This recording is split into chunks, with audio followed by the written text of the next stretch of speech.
ਏਕ ਓੰਕਾਰ ਸਤਿਗੁਰੂ ਤਿਹ ਪ੍ਰਸਾਦ ਸਤ ਹੋਏ। ਵਾਹਿਗੁਰੂ ਜੀ ਕੀ ਫਤਿਹ। ਵਿਗਣਾ ਵਿਨਾਸਨ ਸੋਏ। ਵਾਹਿਗੁਰੂ ਜੀ ਕੀ ਫਤਿਹ। ਵਿਗਣਾ ਵਿਨਾਸਨ ਸੋਏ। ਸਤਨਾਮ ਸ੍ਰੀ ਵਾਹਿਗੁਰੂ ਸਾਹਿਬ ਜੀ। ਮਹਾ ਕਿਰਪਾਲ ਸੁਭਾਉ ਜਿ ਦੇਖੈ, ਨਹੀਂ ਛੁਟਾਏ ਦੇ ਅਵਰੇਖੈ। ਚੰਡਾਲਨ ਕੋ ਸੀਖ ਸਿਖਾਈ, ਚੰਦੂ ਸਵਾਨਨ ਸਾਥ ਮਿਲਾਈ। ਮਹਾ ਕਿਰਪਾਲ ਸੁਭਾਉ ਜੇ ਦੇਖੈ। ਵਾਹਿਗੁਰੂ ਜੀ ਕਾ ਖਾਲਸਾ, ਵਾਹਿਗੁਰੂ ਜੀ ਕੀ ਫਤਿਹ। ਚਵਰ ਛਤਰ ਤਖਤ ਦੇ ਮਾਲਕ, ਦਸਾਂ ਹੀ ਪਾਤਸ਼ਾਹੀਆਂ ਦੇ ਆਤਮਿਕ ਜੋਤ ਸਰੂਪ, ਧੰਨ ਧੰਨ ਸਤਿਗੁਰੂ ਸ੍ਰੀ ਗੁਰੂ ਗ੍ਰੰਥ ਸਾਹਿਬ ਜੀ ਮਹਾਰਾਜ, ਤਿੰਨਾਂ ਸਤਿਗੁਰਾਂ ਦੀ ਪਾਵਨ ਪਵਿੱਤਰ ਹਜ਼ੂਰੀ ਅੰਦਰ ਅਤੇ ਧੰਨ ਧੰਨ ਅਮਰ ਸ਼ਹੀਦ ਮਹਾਨ ਸੂਰਬੀਰ ਯੋਧੇ ਬਾਬਾ ਦੀਪ ਸਿੰਘ ਜੀ ਦੇ ਪਾਵਨ ਪਵਿੱਤਰ ਅਸਥਾਨਾਂ ਉੱਪਰ ਹਾਜ਼ਰੀਆਂ ਭਰ ਰਹੀ ਗੁਰਰੂਪ ਖਾਲਸਾ ਸਾਧ ਸੰਗਤ ਜੀ, ਆਪ ਜੀ ਵਡਭਾਗੇ ਹੋ ਜੋ ਸਤਿਗੁਰਾਂ ਦੇ ਪਾਵਨ ਚਰਨਾਂ ਪਾਸ ਬੈਠ ਕਰਕੇ ਸਤਿਗੁਰਾਂ ਦੀ ਪਾਵਨ ਪਵਿੱਤਰ ਗੁਰਬਾਣੀ ਕਲਯੁਗ ਮਹਿ ਕੀਰਤਨ ਪ੍ਰਧਾਨਾ, ਗੁਰਮੁਖ ਜਪੀਐ ਲਾਏ ਧਿਆਨਾ। ਆਪ ਤਰੈ ਸਗਲੇ ਕੁਲ ਤਾਰੇ, ਹਰ ਦਰਗਹਿ ਪਤ ਸਿਉ ਜਾਏਂਦਾ। ਐਸੀ ਇਲਾਹੀ ਗੁਰਬਾਣੀ ਦਾ ਕੀਰਤਨ ਸਰਵਣ ਕਰ ਰਹੇ ਸੀ। ਹੁਣ ਜੋ ਸਤਿਗੁਰਾਂ ਦੇ ਹਜ਼ੂਰ ਇਤਿਹਾਸ ਦੀ ਕਥਾ ਦਾ ਸਮਾਂ ਹੋਇਆ ਹੈ। ਪਿਛਲਿਆਂ ਪ੍ਰਸੰਗਾਂ ਦੇ ਅੰਦਰ ਅਸੀਂ ਸਰਵਣ ਕਰਦੇ ਆ ਰਹੇ ਹਾਂ ਕਿ ਜਿਸ ਤਰ੍ਹਾਂ ਮੀਰੀ ਪੀਰੀ ਦੇ ਮਾਲਕ ਸਾਹਿਬ ਸ੍ਰੀ ਗੁਰੂ ਹਰਗੋਬਿੰਦ ਪਾਤਸ਼ਾਹ ਜੀ ਮਹਾਰਾਜ ਦਿੱਲੀ ਪਹੁੰਚੇ ਹਨ। ਇਸ ਤੋਂ ਅੱਗੇ ਸਤਿਗੁਰੂ ਗਵਾਲੀਅਰ ਦੇ ਕਿਲ੍ਹੇ ਵਿੱਚ 52 ਕੈਦੀ ਰਾਜੇ ਰਿਹਾ ਕਰਵਾ ਦਿੱਤੇ। ਇੱਥੇ ਸਤਿਗੁਰਾਂ ਦਾ ਬਾਦਸ਼ਾਹ ਦੇ ਨਾਲ ਕਾਫੀ ਨੇੜਤਾ ਵੱਧ ਗਈ, ਆਪਸੀ ਪ੍ਰੇਮ ਪਿਆਰ ਵੱਧ ਗਿਆ। ਜਹਾਂਗੀਰ ਬਾਦਸ਼ਾਹ ਸਤਿਗੁਰਾਂ ਦੀ ਸ਼ਖਸੀਅਤ ਤੋਂ ਬਹੁਤ ਜ਼ਿਆਦਾ ਪ੍ਰਭਾਵਿਤ ਹੋਇਆ। ਸਤਿਗੁਰਾਂ ਨੂੰ ਪੀਰਾਂ ਦਾ ਪੀਰ, ਗੁਰੂਆਂ ਦਾ ਗੁਰੂ, ਅੱਲਾ ਦਾ ਰੂਪ ਜਾਣਿਆ। ਮਹਾਰਾਜ ਜੀ ਦੇ ਪਾਵਨ ਚਰਨਾਂ ਉੱਪਰ ਨਮਸਕਾਰ ਕੀਤੀ। ਔਰ ਜਿਹੜਾ ਚੰਦੂ ਦੁਸ਼ਟ ਸੀ, ਇਸ ਨੂੰ ਵੀ ਜਾਣਿਆ ਕਿ ਸਤਿਗੁਰਾਂ ਦਾ ਦੋਸ਼ੀ ਹੈ। ਇਸ ਨੇ ਪੰਚਮ ਪਾਤਸ਼ਾਹ ਮਹਾਰਾਜ ਜੀਆਂ ਦੇ ਉੱਪਰ ਬੜਾ ਤਸ਼ੱਦਦ ਕੀਤਾ, ਬੜੇ ਸਤਿਗੁਰਾਂ ਨੂੰ ਤਸੀਹੇ ਦੇਣ ਦਾ ਯਤਨ ਕੀਤਾ। ਪੰਚਮ ਪਾਤਸ਼ਾਹ ਮਹਾਰਾਜ ਜੀ ਦੀ ਪਾਵਨ ਸ਼ਹਾਦਤ ਹੋਈ, ਜਿਸ ਤੋਂ ਬਾਦਸ਼ਾਹ ਨੇ ਚੰਦੂ ਵੀ 6ਵੇਂ ਪਾਤਸ਼ਾਹ ਦੇ ਹਵਾਲੇ ਕਰ ਦਿੱਤਾ। ਗਰੀਬ ਨਵਾਜ਼ ਸਤਿਗੁਰੂ, ਮੈਂ ਤੁਹਾਡੀ ਮਹਿਮਾ ਵਡਿਆਈ ਨਹੀਂ ਸਾਂ ਜਾਣਦਾ, ਮੈਂ ਅਣਜਾਣ ਸਾਂ ਸਤਿਗੁਰੂ। ਇਹ ਚੰਦੂ ਨੇ ਆਪ ਜੀ ਦੇ ਵਿਰੁੱਧ ਮੈਨੂੰ ਬੜਾ ਭੜਕਾਇਆ, ਤੇ ਮੈਂ ਇਹਦੀਆਂ ਗੱਲਾਂ ਦੇ ਵਿੱਚ ਆ ਗਿਆ। ਆਪ ਜੀ ਤਾਂ ਖੁਦਾ ਦਾ ਰੂਪ ਹੋ, ਆਪ ਜੀ ਤਾਂ ਰੱਬੀ ਰਹਿਮਤਾਂ ਦੇ, ਬਖਸ਼ਾਂ ਦੇ, ਕਰਾਮਾਤਾਂ ਦੇ ਸਮੁੰਦਰ ਹੋ ਸਤਿਗੁਰੂ। ਇਹ ਦੁਸ਼ਟ ਪਾਪੀ ਤੁਹਾਡਾ ਦੋਸ਼ੀ ਹੈ, ਇਸ ਨੂੰ ਤੁਸੀਂ ਲੈ ਲਓ, ਜਿਵੇਂ ਤੁਹਾਡਾ ਜੀ ਕਰਦਾ ਇਹਨੂੰ ਸਜ਼ਾਵਾਂ ਦਿਓ। ਇਹ ਪਾਪੀ ਜਿਹੜਾ ਹੈ ਆਪਣੀ ਕੀਤੀ ਦਾ ਫਲ ਪਾ ਲਵੇ। ਸੋ ਇਹ ਸਾਰੀਆਂ ਵਾਰਤਾਂ ਪਿੱਛੇ ਅਸੀਂ ਸ਼੍ਰਵਣ ਕਰਦੇ ਆ ਰਹੇ ਹਾਂ। ਸੋ ਉਧਰ ਰੋਜ਼ਾਨਾ ਹੀ ਬਾਦਸ਼ਾਹ ਮਜਨੂ ਟਿੱਲੇ ਦੇ ਸਥਾਨ ਤੇ 6ਵੇਂ ਪਾਤਸ਼ਾਹ ਮਹਾਰਾਜ ਜੀਆਂ ਦੇ ਪਾਵਨ ਦਰਸ਼ਨ ਦੀਦਾਰ ਕਰਨ ਵਾਸਤੇ ਪਹੁੰਚਦਾ ਹੈ। ਸਤਿਗੁਰਾਂ ਦੇ ਨਾਲ ਕਈ ਤਰ੍ਹਾਂ ਦੀਆਂ ਚਰਚਾਵਾਂ ਬਚਨ ਬਿਲਾਸ ਕਰਦਾ। ਕਈ ਵਾਰ ਬਾਦਸ਼ਾਹ ਬੇਨਤੀ ਕਰਦਾ ਸਤਿਗੁਰਾਂ ਨੂੰ, ਮਹਾਰਾਜ ਕਿਰਪਾ ਕਰੋ ਮੇਰੇ ਨਾਲ ਸ਼ਿਕਾਰ ਖੇਡਣ ਵਾਸਤੇ ਚੱਲੋ। ਸੋ ਕੁਝ ਸਮਾਂ ਸਤਿਗੁਰੂ ਇੱਥੇ ਰਹਿ ਕਰਕੇ ਇੱਛਾ ਪ੍ਰਗਟ ਕਰਦੇ ਨੇ ਕਿ ਅਸੀਂ ਹੁਣ ਸ੍ਰੀ ਅੰਮ੍ਰਿਤਸਰ ਸਾਹਿਬ ਜਾਣਾ ਚਾਹੁੰਦੇ ਹਾਂ। ਉੱਥੇ ਸਾਡੇ ਸਤਿਕਾਰਯੋਗ ਮਾਤਾ ਗੰਗਾ ਜੀ, ਬਾਬਾ ਬੁੱਢਾ ਜੀ, ਭਾਈ ਗੁਰਦਾਸ ਜੀ ਆਦਿਕ ਅਨੇਕਾਂ ਸਿੱਖ ਸੰਗਤਾਂ ਦਰਸ਼ਨ ਭਲਾਖੀ ਸਾਨੂੰ ਯਾਦ ਕਰਦੀਆਂ ਹਨ। ਅਸੀਂ ਸ੍ਰੀ ਅੰਮ੍ਰਿਤਸਰ ਸਾਹਿਬ ਦੀ ਪਾਵਨ ਧਰਤੀ ਤੇ ਜਾਣਾ ਚਾਹੁੰਦੇ ਹਾਂ। ਬਾਦਸ਼ਾਹ ਵੀ ਕਹਿਣ ਲੱਗਾ, ਮਹਾਰਾਜ ਮੈਂ ਤਾਂ ਆਪ ਜੀ ਨੂੰ ਬੇਨਤੀ ਕਰਨੀ ਹੀ ਸੀ ਕਿ ਮੈਂ ਵੀ ਇੱਧਰ ਅੱਗੇ ਕਸ਼ਮੀਰ ਨੂੰ ਜਾਣਾ ਚਾਹੁੰਦਾ ਹਾਂ। ਔਰ ਇਹ ਤਾਂ ਬਹੁਤ ਵਧੀਆ ਗੱਲ ਹੋ ਗਈ ਕਿ ਆਪਾਂ ਇੱਥੋਂ ਦਿੱਲੀ ਤੋਂ ਇਕੱਠੇ ਚੱਲ ਕੇ ਜਾਂਦੇ ਹਾਂ। ਇੱਥੋਂ ਕਰਮਵਾਰ ਸਾਰਾ ਰਸਤਾ ਤੁਹਾਡਾ ਸਾਥ ਮਿਲੇਗਾ, ਤੁਸੀਂ ਨਾਲ ਹੋਵੋਗੇ। ਕਈ ਤਰ੍ਹਾਂ ਦੇ ਬਚਨ ਬਿਲਾਸ, ਕਈ ਤਰ੍ਹਾਂ ਦੀਆਂ ਗਿਆਨ ਦੀਆਂ ਗੱਲਾਂ, ਰੱਬੀ ਉਪਦੇਸ਼ ਅਤੇ ਉਹਦੇ ਨਾਲ ਨਾਲ ਕਈ ਜੀਵਾਂ ਦਾ ਉਧਾਰ ਕਰਦੇ ਹੋਏ, ਭਲਾ ਕਰਦੇ ਹੋਏ ਸਤਿਗੁਰੂ ਤੁਸੀਂ ਜਾਓਗੇ। ਮੈਂ ਵੀ ਤੁਹਾਡੇ ਨਾਲ ਹੀ ਚੱਲਦਾ ਹਾਂ ਸ੍ਰੀ ਅੰਮ੍ਰਿਤਸਰ ਸਾਹਿਬ ਤੱਕ। ਸੋ ਐਵੇਂ ਬਾਦਸ਼ਾਹ ਨੇ ਵੀ ਨਾਲ ਚੱਲਣ ਦੀ ਤਿਆਰੀ ਕਰ ਲਈ। 6ਵੇਂ ਪਾਤਸ਼ਾਹ ਮਹਾਰਾਜ ਜੀਆਂ ਨੇ ਵੀ ਤਿਆਰੀ ਕੀਤੀ ਹੈ। ਸੋ ਸਤਿਗੁਰਾਂ ਦੀ ਸੈਨਾ ਦੇ ਵਿੱਚ ਵੀ ਤਿਆਰੀ ਦਾ ਹੁਕਮ ਦੇ ਦਿੱਤਾ ਗਿਆ। ਨਗਾਰਿਆਂ ਉੱਪਰ ਚੋਟਾਂ ਲੱਗੀਆਂ। ਉਧਰ ਬਾਦਸ਼ਾਹ ਨੇ ਵੀ ਆਪਣੀ ਸੈਨਾ ਨੂੰ ਤਿਆਰ ਹੋਣ ਦਾ ਹੁਕਮ ਕੀਤਾ। ਇਹ ਸੈਨਾ ਦੇ ਵਿੱਚ ਬਾਦਸ਼ਾਹ ਦੀਆਂ ਜਿਹੜੀਆਂ ਬੇਗਮਾਂ ਹਨ ਉਹ ਵੀ ਬਾਦਸ਼ਾਹ ਦੇ ਨਾਲ ਚੱਲਣ ਵਾਸਤੇ ਤਿਆਰ ਹੋਈਆਂ ਨੇ। ਇੱਧਰ ਗਰੀਬ ਨਵਾਜ ਸਤਿਗੁਰੂ ਵੀ ਤਿਆਰ ਹੋਏ ਨੇ। ਸੋ ਸੱਚੇ ਪਾਤਸ਼ਾਹ ਮਹਾਰਾਜ ਬਾਦਸ਼ਾਹ ਦੇ ਸਮੇਤ ਜਿਵੇਂ ਦਿੱਲੀ ਤੋਂ ਸ੍ਰੀ ਅੰਮ੍ਰਿਤਸਰ ਸਾਹਿਬ ਨੂੰ ਚੱਲ ਰਹੇ ਨੇ, ਰਸਤੇ ਦੀ ਜਿਹੜੀ ਵਾਰਤਾ ਹੈ, ਜਾਂ ਜਿਵੇਂ ਗਰੀਬ ਨਵਾਜ ਸਤਿਗੁਰੂ ਸ੍ਰੀ ਅੰਮ੍ਰਿਤਸਰ ਸਾਹਿਬ ਪਹੁੰਚਦੇ ਨੇ, ਇੱਥੋਂ ਦੀਆਂ ਜਿਹੜੀਆਂ ਸੰਗਤਾਂ ਨੇ ਉਹ ਸਤਿਗੁਰਾਂ ਨੂੰ ਜਿਵੇਂ ਜੀਓ ਆਇਆ ਆਖਦੀਆਂ ਹਨ, ਸਤਿਗੁਰਾਂ ਦਾ ਸਤਿਕਾਰ ਕਰਦੀਆਂ, ਫੁੱਲਾਂ ਦੀਆਂ ਵਰਖਾ ਕਰਦੀਆਂ, ਘਿਓ ਦੇ ਦੀਵੇ ਜਗਾਉਂਦੀਆਂ। ਮਾਤਾ ਗੰਗਾ ਜੀ ਬੜੇ ਪ੍ਰਸੰਨ ਹੁੰਦੇ। ਇੱਕ ਸਿੱਖਾਂ ਨੂੰ ਗੁਰੂ ਦੇ ਆਉਣ ਦੀ ਪ੍ਰਸੰਨਤਾ ਹੈ ਕਿ ਸਤਿਗੁਰੂ 6ਵੇਂ ਪਾਤਸ਼ਾਹ ਮਹਾਰਾਜ ਆ ਰਹੇ ਨੇ।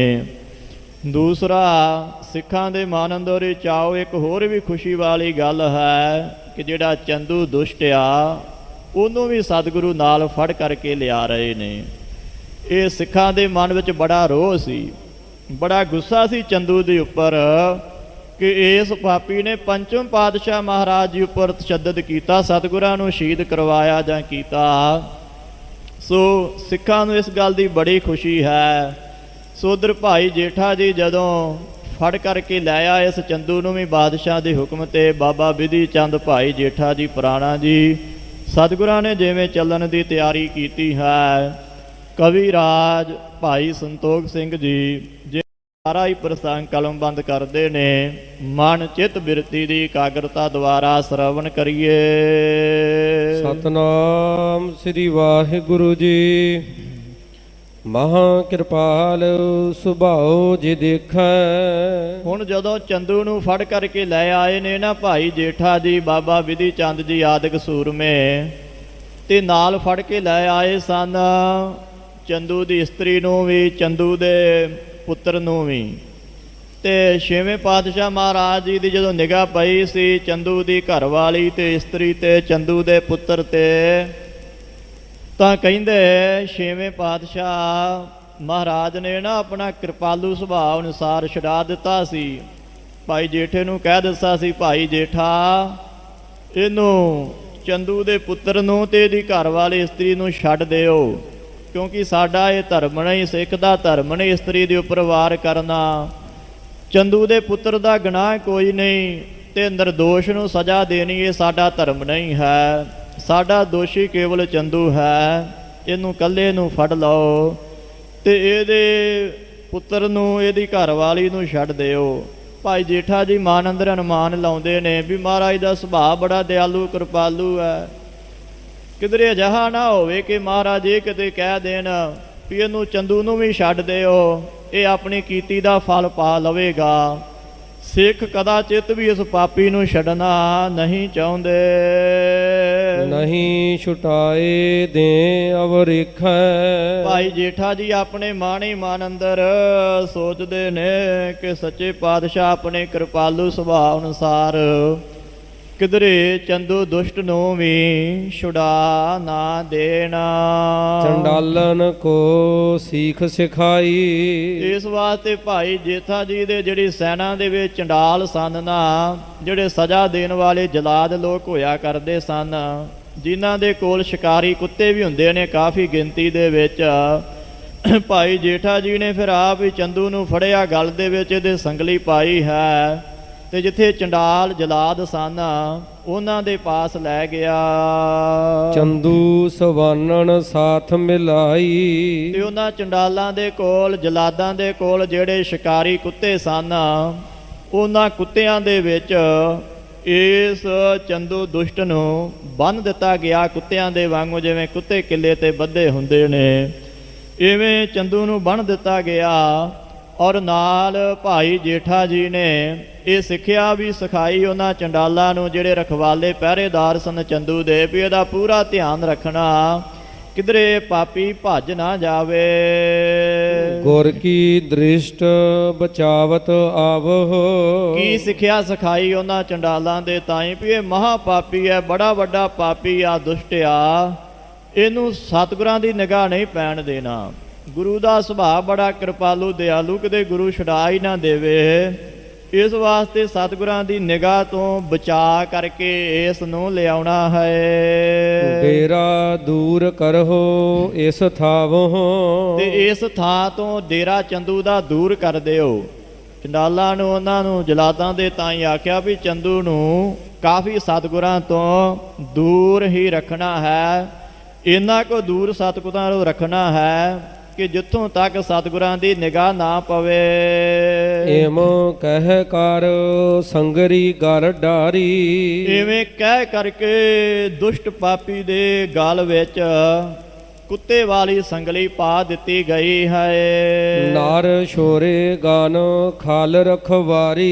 ਇਹਦੀ ਪਾਪੀ ਦੀ ਰਖਵਾਲੀ ਕਰਨ ਵਾਸਤੇ ਨਾਲ ਕੁਝ ਮਨੁੱਖ ਛੱਡ ਦਿੱਤੇ ਨੇ। ਹੁਣ ਚੰਦੂ ਦੇ ਸਿਰ ਵਿੱਚ ਜਿੱਥੇ ਸਿੱਖ ਜੁੱਤੀਆਂ ਮਾਰਦੇ ਨੇ 5-5 ਗਿਣ ਕਰਕੇ, ਤੇ ਫਿਰ ਇਹ ਕੁੱਤਿਆਂ ਦੇ ਵਿੱਚ ਬੱਧਾ ਹੋਇਆ, ਬੜਾ ਜ਼ਿਆਦਾ ਪਛਤਾਪ ਕਰਦਾ, ਪਛਤਾਉਂਦਾ ਹੈ ਆਪਣੇ ਮਨ ਦੇ ਅੰਦਰ। ਆਮ ਹੀ ਅਸੀਂ ਦੇਖਦੇ ਹਾਂ ਕਿ ਜਦੋਂ ਬੰਦੇ ਦੇ ਕੋਲ ਤਾਕਤ ਹੁੰਦੀ ਹੈ ਔਰ ਉਸ ਤਾਕਤ ਦੇ ਨਸ਼ੇ ਅੰਦਰ ਬੰਦਾ ਪਾਪ ਕਰਦਾ ਹੈ। ਪਾਪ ਤਾਂ ਕਰਦਾ ਰਹਿੰਦਾ ਜਿੰਨਾ ਚਿਰ ਤਾਕਤ ਹੈ, ਨਸ਼ਾ ਹੈ, ਕਲਮ ਕੋਲ ਹੈ, ਵਾਹੀ ਜਾਓ, ਸਜ਼ਾ ਦਈ ਚੱਲੋ। ਪਰ ਜਦੋਂ ਆਪਣੀ ਕੀਤੀ ਦਾ ਫਲ ਬੰਦੇ ਨੂੰ ਭੋਗਣਾ ਪੈਂਦਾ ਨਾ, ਕੋਈ ਵੀ ਬੰਦਾ ਸੰਸਾਰ ਦੇ ਅੰਦਰ, ਚਾਹੇ ਉਹ ਕਿਸੇ ਦਾ ਹੱਕ ਮਾਰਦਾ, ਚਾਹੇ ਉਹ ਕਿਸੇ ਦਾ ਕਤਲ ਕਰਦਾ, ਜਾਂ ਬੇਵਜ੍ਹਾ ਕਿਸੇ ਨੂੰ ਤਾਉਂਦਾ, ਸਤਾਉਂਦਾ ਜਾਂ ਸਜ਼ਾ ਦਿੰਦਾ, ਪਰ ਜਦੋਂ ਠੀਕ ਹੈ ਆਪਣੀ ਤਾਕਤ ਦੇ ਨਸ਼ੇ ਅੰਦਰ ਪਾਪ ਤਾਂ ਕਰ ਲੈਂਦਾ, ਪਰ ਆਪਣੇ ਕੀਤੀ ਦਾ ਫਲ ਜਦੋਂ ਉਹਨੂੰ ਆਪ ਨੂੰ ਭੋਗਣਾ ਪੈਂਦਾ, ਉਦੋਂ ਫਿਰ ਬੰਦਾ ਬੜਾ ਪਛਤਾਉਂਦਾ, ਉਦੋਂ ਬੜਾ ਦੁਖੀ ਹੁੰਦਾ। ਜੇ ਪਤਾ ਹੁੰਦਾ ਵੀ ਜੋ ਕੁਝ ਮੈਂ ਕਰ ਰਿਹਾ ਇਹ ਸਾਰਾ ਕੁਝ ਮੇਰੇ ਵਿੱਚੋਂ ਹੀ ਨਿਕਲਣਾ, ਫਿਰ ਮੈਂ ਕਦਾਚਿਤ ਵੀ ਇਹੋ ਜਿਹਾ ਪਾਪ ਕਰਮ, ਮਾੜਾ ਕਰਮ ਨਾ ਕਰਦਾ। ਇਹ ਹੁਣ ਚੰਦੂ ਬੱਧਾ ਹੋਇਆ, ਕੁੱਤਿਆਂ ਦੇ ਵਿੱਚ ਕੀਤੀ ਦਾ ਫਲ ਭੋਗ ਰਿਹਾ ਤੇ ਪਛਤਾਪ ਕਰ ਰਿਹਾ। ਇਹ ਤਾਕਤ ਦਾ, ਸੱਤਾ ਦਾ, ਖੰਭਾਂ ਦਾ ਨਸ਼ਾ ਹੀ ਇਹੋ ਜਿਹਾ ਜਿਹਦੇ ਵਿੱਚ ਆਣ ਕੇ ਬੰਦਾ ਪਾਪ ਕਰਦਾ। ਔਰੰਗਜ਼ੇਬ ਬਾਦਸ਼ਾਹ ਕਹਿੰਦੇ ਜਿਹਨੇ ਜੀਵਨ ਕਾਲ ਦੇ ਵਿੱਚ ਇੰਨੇ ਵੱਡੇ ਪਾਪ ਕੀਤੇ, ਜ਼ੁਲਮ ਕੀਤੇ, ਅਤਿਆਚਾਰ ਕੀਤੇ, ਉਹਦੇ ਕੀਤੇ ਹੋਏ ਸਾਰੇ ਜ਼ੁਲਮ, ਗੁਨਾਹ, ਪਾਪ ਜੇ ਕੋਈ ਆਖੇ ਮੈਂ ਕਲਮ ਦੇ ਨਾਲ ਲਿਖ ਦੇਵਾਂ ਤੇ ਲਿਖੇ ਨਹੀਂ ਜਾਂਦੇ। ਜੇ ਕੋਈ ਕਹੇ ਮੈਂ ਰਸਨਾ ਦੇ ਨਾਲ ਉਹਦੇ ਕੀਤੇ ਹੋਏ ਪਾਪਾਂ ਨੂੰ ਬਿਆਨ ਕਰ ਦੇਵਾਂ ਤੇ ਰਸਨਾ ਦੇ ਨਾਲ ਬੋਲ ਕੇ ਦੱਸੇ ਨਹੀਂ ਜਾਂਦੇ। ਇੰਨੇ ਪਾਪ ਔਰੰਗਜ਼ੇਬ ਨੇ ਕੀਤੇ ਨੇ, ਜਿਹਦੇ ਰਾਜ ਦੇ ਵਿੱਚ 7 ਜਾਂ 9 ਸਾਲ ਦੇ ਸਾਹਿਬਜ਼ਾਦਿਆਂ ਦੀ ਸ਼ਹਾਦਤ ਹੁੰਦੀ ਹੈ, ਜਿਹਦੇ ਰਾਜ ਦੇ ਵਿੱਚ ਲੱਖਾਂ ਬੇਗੁਨਾਹਾਂ ਦਾ ਕਤਲੇਆਮ ਕੀਤਾ ਜਾਂਦਾ ਹੈ। ਜਿਸ ਔਰੰਗਜ਼ੇਬ ਦੇ ਰਾਜ ਦੇ ਵਿੱਚ ਹਿੰਦੂਆਂ ਦੇ ਬ੍ਰਹਮ ਗਿਆਨੀ ਮਹਾਂਪੁਰਸ਼ ਅਮੋਘ ਨਾਥ ਵਰਗਿਆਂ ਦਾ ਕਤਲ ਕੀਤਾ ਜਾਂਦਾ ਹੈ। ਜਿਸ ਬਾਦਸ਼ਾਹ ਨੇ ਆਪਣੇ ਹੀ ਧਰਮ ਦੇ ਸਰਮੱਧ ਬ੍ਰਹਮ ਗਿਆਨੀ ਫਕੀਰ ਦਾ ਕਤਲ ਕੀਤਾ, ਜਿਸ ਬਾਦਸ਼ਾਹ ਨੇ ਆਪਣੇ ਪਿਓ ਨੂੰ ਕੈਦੀ ਬਣਾਇਆ, ਜਿਸ ਬਾਦਸ਼ਾਹ ਨੇ ਆਪਣੇ ਭਰਾ ਦਾਰਾ ਸ਼ਿਕੋਹ ਦਾ ਕਤਲ ਕੀਤਾ, ਆਪਣੇ ਭਰਾ ਨੂੰ ਨਹੀਂ ਬਖਸ਼ਿਆ ਆਪਣੀ ਤਾਕਤ ਦੀ, ਨਸ਼ਾ ਦੇ, ਸੱਤਾ ਦੇ ਨਸ਼ੇ ਦੇ ਅੰਦਰ। ਇੰਨੇ ਜ਼ੁਲਮ, ਇੰਨੇ ਪਾਪ ਉਸ ਬਾਦਸ਼ਾਹ ਨੇ ਆਪਣੇ ਜੀਵਨ ਕਾਲ ਦੇ ਵਿੱਚ ਕੀਤੇ ਨੇ। ਤੇ ਕਹਿੰਦੇ ਜਦੋਂ ਅੰਤ ਸਮਾਂ ਆਇਆ ਨਾ, ਦਸ਼ਮੇਸ਼ ਪਿਤਾ ਮਹਾਰਾਜ ਦਾ ਜਫਰਨਾਮਾ ਪੜ੍ਹ ਕੇ ਜਦੋਂ ਉਹਦੇ ਪੇਟ ਦੇ ਵਿੱਚ ਸੂਲ ਉੱਠੀ, ਉਹਦੀ ਮੌਤ ਦਾ ਅੰਤ ਸਮਾਂ ਆਇਆ, ਉਹਨੂੰ ਪਤਾ ਲੱਗਾ ਕਿ ਹੁਣ ਮੈਂ ਰਹਿਣਾ ਨਹੀਂ, ਮਰ ਜਾਣਾ, ਖਤਮ ਹੋ ਜਾਣਾ, ਦੁਨੀਆ ਤੋਂ ਚਲੇ ਜਾਣਾ। ਤੇ ਉਦੋਂ ਜਿਹੜੀ ਆਪਣੀ ਉਹ ਵਸੀਅਤ ਲਿਖਦਾ ਨਾ ਆਪਣੇ ਹੱਥਾਂ ਦੇ ਨਾਲ, ਉਹਦੇ ਵਿੱਚ ਉਹ ਲਿਖਦਾ ਵੀ ਇਹ ਗੱਲ ਸੱਚ ਆ ਵੀ ਮੈਂ ਆਪਣੇ ਜੀਵਨ ਕਾਲ ਦੇ ਵਿੱਚ ਕੋਈ ਚੰਗਾ ਕੰਮ ਨਹੀਂ ਕੀਤਾ। ਜਦੋਂ ਤੋਂ ਠੀਕ ਆ, ਆਂਦਾ ਮੈਂ ਚੱਕਰਵਰਤੀ ਬਾਦਸ਼ਾਹ ਰਿਹਾ, ਦੁਨੀਆ ਤੇ ਮੇਰਾ ਅਮੋੜ ਹੁਕਮ ਚੱਲਦਾ ਰਿਹਾ ਤੇ ਮੇਰੇ ਰਾਜ ਕਾਲ ਦੇ ਵਿੱਚ ਕੇਵਲ ਜ਼ੁਲਮ ਤੇ ਜ਼ੁਲਮ, ਪਾਪ ਤੇ ਪਾਪ ਹੀ ਮੈਂ ਕਮਾਇਆ, ਲੱਖਾਂ ਲੋਕਾਂ ਦਾ ਕਤਲੇਆਮ ਕੀਤਾ। ਤੇ ਕਹਿੰਦਾ ਹੁਣ ਜਦੋਂ ਮੈਂ ਸੰਸਾਰ ਤੋਂ ਜਾ ਰਿਹਾ ਨਾ, ਜਦੋਂ ਮੈਂ ਮਰਾਂ, ਮੇਰੇ ਸਰੀਰ ਦੇ ਵਿੱਚੋਂ ਥੋੜੇ ਬਚੇ ਸਵਾਸ ਨਿਕਲ ਜਾਣ, ਤਾਂ ਉਸ ਸਮੇਂ ਜਿਹੜਾ ਵੀ ਮੇਰੀ ਕਬਰ ਪੁੱਟੇਗਾ ਨਾ, ਮੇਰੀ ਕਬਰ ਫ੍ਰੀ ਦੇ ਵਿੱਚ ਨਾ ਪੁਟਾਈ ਜਾਵੇ, ਕਬਰ ਪੁੱਟਣ ਵਾਲਿਆਂ ਨੂੰ ਵੀ ਪੈਸੇ ਦਿੱਤੇ ਜਾਣ। ਔਰ ਜਿਹੜੀ ਮੈਂ ਮਿਹਨਤ ਕਰਦਾ ਸੀ, ਟੋਪੀਆਂ ਉਣਦਾ ਸੀ, ਜਿਹਦੇ ਨਾਲ ਆਪਣੇ ਆਪ ਦੇ ਵਿੱਚ ਧਰਮੀ ਆਪਣੇ ਆਪ ਨੂੰ ਮੰਨਦਾ ਸੀ, ਦਸ਼ਮੇਸ਼ ਪਿਤਾ ਦੇ ਜਫਰਨਾਮੇ ਵਿੱਚ ਇਹਦਾ ਜ਼ਿਕਰ ਵੀ ਕਰਦੇ ਨੇ ਵੀ ਤੂੰ ਕਾਹਦਾ ਧਰਮੀ ਹੈ। ਕਹਿੰਦਾ ਜਿਹੜੀ ਮੈਂ ਮਿਹਨਤ ਕਰਦਾ ਸੀ ਤੇ ਟੋਪੀਆਂ ਉਣ ਕਰਕੇ ਜਿਹੜੇ 4 ਟਕੇ ਬਣਦੇ ਉਹਨਾਂ ਦੀ ਰੋਟੀ ਖਾਂਦਾ ਸੀ, ਉਹਦੇ ਵਿੱਚੋਂ ਕਹਿੰਦਾ 4 ਆਨੇ ਬਚੇ ਨੇ, ਉਹਨਾਂ 4 ਆਨਿਆਂ ਦਾ ਕਫਨ ਖਰੀਦਿਆ ਜਾਵੇ ਤੇ ਉਹ ਕਫਨ ਮੇਰੇ ਤਨ ਦੇ ਉੱਪਰ ਢੱਕ ਦਿੱਤਾ, ਸਰੀਰ ਉੱਪਰ ਪਾ ਦਿੱਤਾ ਜਾਵੇ। ਬਹੁਤੀ ਜ਼ਿਆਦੀ ਲੋਕਾਂ ਦੀ ਭੀੜ ਵੀ ਨਾ ਹੋਵੇ ਜਦੋਂ ਮੈਂ ਜਾਵਾਂ, ਤੇ ਮੇਰੀ ਕਬਰ ਪੁੱਟਣ ਵਾਲੇ ਨੂੰ ਵੀ ਪੈਸੇ ਦਿੱਤੇ ਜਾਣ, ਫ੍ਰੀ ਦੇ ਵਿੱਚ ਨਾ ਪੁਟਾਈ ਜਾਵੇ। ਤੇ ਜਦੋਂ ਮੇਰਾ ਜਨਾਜ਼ਾ ਮੇਰੇ ਮਹੱਲਾਂ ਦੇ ਵਿੱਚੋਂ ਉੱਠੇ ਤੇ ਮੇਰੇ ਜਿਹੜੇ ਦੋਵੇਂ ਹੱਥ ਨੇ ਉਹ ਕਫਨ ਦੇ ਵਿੱਚੋਂ ਬਾਹਰ ਕੱਢ ਦਿੱਤੇ ਜਾਣ, ਤਾਂ ਕਿ ਲੋਕ ਵੇਖ ਸਕਣ, ਉਹ ਵੇਖੋ ਐਡਾ ਵੱਡਾ ਚੱਕਰਵਰਤੀ ਬਾਦਸ਼ਾਹ, ਜਿਨ੍ਹਾਂ ਹੱਥਾਂ ਦੇ ਨਾਲ ਪਤਾ ਨਹੀਂ ਕਿੰਨਾ ਕੁ ਇਹਨੇ ਪਾਪ ਕੀਤਾ, ਜ਼ੁਲਮ ਅਤਿਆਚਾਰ ਕੀਤਾ ਸੱਤਾ ਦੇ ਨਸ਼ੇ ਅੰਦਰ, ਜਿਹਦੇ ਕੋਲ ਧਨ ਦੇ ਇੰਨੇ ਵੱਡੇ ਵੱਡੇ ਖਜ਼ਾਨੇ ਸਨ, ਉਹ ਬਾਦਸ਼ਾਹ ਅੱਜ ਸੰਸਾਰ ਤੋਂ ਖਾਲੀ ਹੱਥ ਜਾ ਰਿਹਾ ਹੈ। ਸੋ ਇਹੋ ਜਿਹੇ ਹਾਲਤ ਅੰਦਰ ਮਨੁੱਖ ਆਪਣੀ ਜਦੋਂ ਸੱਤਿਆ ਹੋਵੇ ਜਾਂ ਤਾਕਤ ਹੋਵੇ ਨਾ ਬੰਦੇ ਦੇ ਕੋਲ, ਉਦੋਂ ਫਿਰ ਉਹ ਪਾਪ ਕਰਦਾ, ਜ਼ੁਲਮ ਕਰਦਾ, ਅਤਿਆਚਾਰ ਕਰਦਾ, ਤੇ ਆਪਣੇ ਕੀਤੇ ਦਾ ਫਲ ਉਹਨੂੰ ਜਦੋਂ ਭੋਗਣਾ ਪੈਂਦਾ ਜਾਂ ਅੰਤ ਸਮਾਂ ਆਉਂਦਾ ਨਾ, ਉਦੋਂ ਫਿਰ ਉਹ ਬੜਾ ਪਛਤਾਤਾਪ ਕਰਦਾ, ਪਛਤਾਉਂਦਾ ਹੈ ਮਨਾ। ਜੇ ਪਤਾ ਹੁੰਦਾ ਵੀ ਜਿਹੜੇ ਤੂੰ ਕਰਮ ਕਰ ਰਿਹਾ ਜੀਵਨ ਕਾਲ ਦੇ ਅੰਦਰ ਚੰਗਾ ਮੰਦਾ, ਇਹਦਾ ਫਲ ਤੈਨੂੰ ਹੀ ਭੋਗਣਾ ਪੈਣਾ, ਤੇ ਮੈਂ ਕਦਾਚਿਤ ਵੀ ਇਹ ਮਾੜਾ ਕਰਮ ਨਾ ਕਰਦਾ। ਇੱਥੇ ਚੰਦੂ ਵੀ ਬੱਝਾ ਹੋਇਆ ਕੁੱਤਿਆਂ ਦੇ ਅੰਦਰ, ਪਛਤਾਤਾਪ ਕਰ ਰਿਹਾ, ਮਨ ਦੇ ਅੰਦਰ ਬੜਾ ਪਛਤਾ ਰਿਹਾ ਨੇਤਰਾਂ ਦੇ ਵਿੱਚ ਇਹਦੇ ਹੰਝੂ ਨੇ, ਜਲ ਨੇ, ਪਛਤਾ ਰਿਹਾ, ਦੁਖੀ ਹੋਇਆ ਵੀ ਮੈਂ ਐਸਾ ਪਾਪ ਕਰਮ ਕਿਉਂ ਕੀਤਾ। ਆਪ ਮਿਲਿਓ ਗੁਰ ਕੇ ਸੰਗ ਜਾਈ। ਇਸ ਤਰ੍ਹਾਂ ਭਾਈ ਜੇਠਾ ਜੀ ਚੰਦੂ ਨੂੰ ਛੱਡ ਕੇ ਚੰਡਾਲਾਂ ਦੇ ਵਿੱਚ ਤੇ ਆਪ ਗਰੀਬ ਨਿਵਾਜ ਸਤਿਗੁਰੂ ਛੇਵੇਂ ਪਾਤਸ਼ਾਹ ਮਹਾਰਾਜ ਜੀਆਂ ਦੇ ਕੋਲ ਚਲੇ ਗਏ। ਵਜਤ ਨਿਸ਼ਾਨ ਚਲਤ ਅਗਵਾਈ। ਸਤਿਗੁਰੂ ਪਾਤਸ਼ਾਹ ਮਹਾਰਾਜ ਜੀ ਦਿੱਲੀ ਤੋਂ ਚੱਲੇ ਨੇ, ਨਗਾਰਿਆਂ ਉੱਪਰ ਚੋਟਾਂ ਲੱਗੀਆਂ ਨੇ, ਦੋਹਰੀਆਂ ਚਾਲੇ ਦੀ ਜਿਹੜੀ ਚੋਟ ਸੀ ਉਹ ਲੱਗ ਗਈ ਹੈ। ਅੱਗੇ ਅੱਗੇ ਨਿਸ਼ਾਨਚੀ ਸਿੰਘ ਗੁਰੂ ਦੇ ਨਿਸ਼ਾਨ ਲਈ ਜਾ ਰਹੇ ਹਨ। ਦਿਨ ਪ੍ਰਤ ਕੂਚ ਮੁਕਾਮ ਕਰਨ ਤੇ। ਦਿਨ ਪ੍ਰਤ ਕਰਮਵਾਰ ਜਿੰਨਾ ਵੀ ਸੁਖਾਲਾ ਚੱਲਿਆ ਜਾਂਦਾ ਹੈ, ਉਹਨਾਂ ਕੋ ਗਰੀਬ ਨਿਵਾਜ ਸਤਿਗੁਰੂ ਚੱਲਦੇ ਨੇ, ਕ੍ਰਮਵਾਰ ਰਸਤਾ ਤੈਅ ਕਰਦੇ ਨੇ, ਉਹ ਲੰਘਦੇ ਹਨ। ਕਬ ਕਬ ਗੁਰ ਅਰ ਸ਼ਾਹੋ ਮਿਲੰਤੇ। ਉਧਰ ਬਾਦਸ਼ਾਹ ਆਪਣਾ ਲਾਮੋ ਲਸ਼ਕਰ ਲੈ ਕਰਕੇ ਵੱਖਰਾ ਚੱਲ ਰਿਹਾ ਹੈ। ਕਹਿੰਦੇ ਕਦੇ ਕਦੇ ਰਸਤੇ ਦੇ ਵਿੱਚ ਬਾਦਸ਼ਾਹ ਦਾ ਅਤੇ ਗੁਰੂ ਸਾਹਿਬ ਜੀ ਦਾ ਆਪਸੀ ਮਿਲਾਪ ਹੁੰਦਾ ਹੈ। ਅਨਕ ਖੁਸ਼ੀ ਕੀ ਬਾਤਨ ਕਰਤੇ। ਸੱਚੇ ਬਾਦਸ਼ਾਹ ਮਹਾਰਾਜ ਔਰ ਜਹਾਂਗੀਰ ਬਾਦਸ਼ਾਹ ਆਪਸ ਵਿੱਚ ਜਦੋਂ ਮਿਲਦੇ ਨੇ ਨਾ, ਤਾਂ ਬੜੀਆਂ ਖੁਸ਼ੀ ਦੀਆਂ ਗੱਲਾਂ ਬਾਤਾਂ ਕਰਦੇ ਹਨ।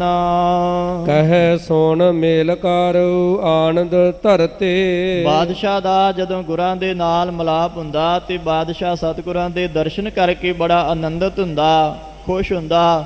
ਸਤਿਗੁਰਾਂ ਦੇ ਬਚਨ ਸੁਣ ਕਰਕੇ ਅਮੋਲਕ ਬਹੁਤ ਪ੍ਰਸੰਨਤਾ ਧਾਰਨ ਕਰਦਾ ਹੈ। ਜਿਤਕ ਗੁਰੂ ਚਾਹਤ ਮਗ ਚਾਲੇ। ਜਿੰਨੀ ਕੁ ਸਤਿਗੁਰੂ ਪਾਤਸ਼ਾਹ ਮਹਾਰਾਜ ਜੀਆਂ ਦੀ ਇੱਛਾ ਹੁੰਦੀ ਹੈ ਕਿ ਅੱਜ ਇਹਨਾਂ ਕੋ ਰਸਤਾ ਚੱਲਣਾ ਹੈ, ਅੱਜ ਇੱਥੋਂ ਲੈ ਕੇ ਇੱਥੋਂ ਤੱਕ ਪਹੁੰਚਣਾ, ਇਸ ਤੋਂ ਅੱਗੇ ਨਹੀਂ ਜਾਣਾ।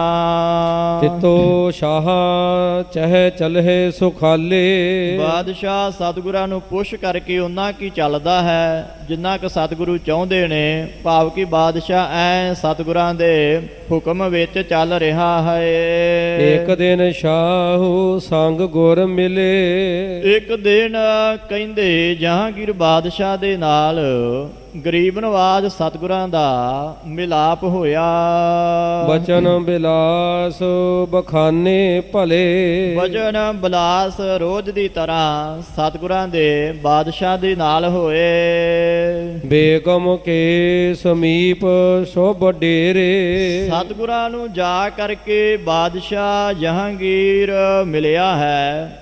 ਉਧਰ ਕਹਿੰਦੇ ਜਿਹੜੀਆਂ ਬੇਗਮਾਂ ਨੇ ਇਹਨਾਂ ਦੇ ਤੰਬੂ ਵੀ ਨੇੜੇ ਹੀ ਸਨ, ਕਿਉਂਕਿ ਇਹ ਵੀ ਬਾਦਸ਼ਾਹ ਦੇ ਨਾਲ ਚੱਲ ਰਹੀਆਂ ਨੇ। ਚਿਖਣ ਝਰੋਖੇ ਲੱਗੇ ਕਨੇਰੇ। ਤਾਂ ਇਹ ਜਿਹੜੀਆਂ ਬੇਗਮਾਂ ਨੇ ਨਾ, ਇਹ ਤੰਬੂਆਂ ਦੇ ਵਿੱਚ ਮੀਰੀ ਪੀਰੀ ਦੇ ਮਾਲਕ ਸਾਹਿਬ ਸ੍ਰੀ ਗੁਰੂ ਹਰਗੋਬਿੰਦ ਪਾਤਸ਼ਾਹ ਮਹਾਰਾਜ ਜੀਆਂ ਦੇ ਦਰਸ਼ਨ ਦਿਦਾਰੇ ਕਰ ਰਹੀਆਂ ਸਨ।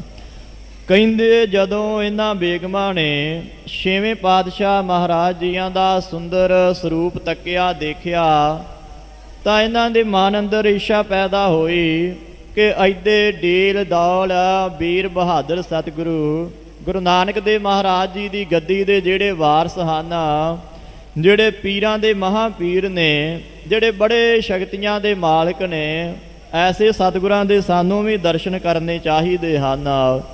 ਇਹ ਇਹਨਾਂ ਦੇ ਮਨ ਅੰਦਰ ਇੱਛਾ ਪ੍ਰਗਟ ਹੋਈ ਹੈ ਸਤਿਗੁਰਾਂ ਦੇ ਦੂਰੋਂ ਦਰਸ਼ਨ ਕਰਕੇ। ਉਧਰ ਕਹਿੰਦੇ ਜਹਾਂਗੀਰ ਬਾਦਸ਼ਾਹ ਜਦੋਂ ਸਤਿਗੁਰਾਂ ਦੇ ਨਾਲ ਬਚਨ ਬਿਲਾਸ ਕਰਕੇ ਵਾਪਸ ਆਪਣੇ ਤੰਬੂ ਵਿੱਚ ਗਿਆ, ਤਾਂ ਇਹਨਾਂ ਬੇਗਮਾਂ ਨੇ ਬੇਨਤੀ ਕੀਤੀ ਕਿ ਬਾਦਸ਼ਾਹ ਅਸੀਂ ਵੀ ਸਤਿਗੁਰਾਂ ਦੇ ਦਰਸ਼ਨ ਦਿਦਾਰੇ ਕਰਨਾ ਚਾਹੁੰਦੀਆਂ ਹਾਂ, ਸੋ ਸਾਨੂੰ ਵੀ ਆਗਿਆ ਦਿਓ।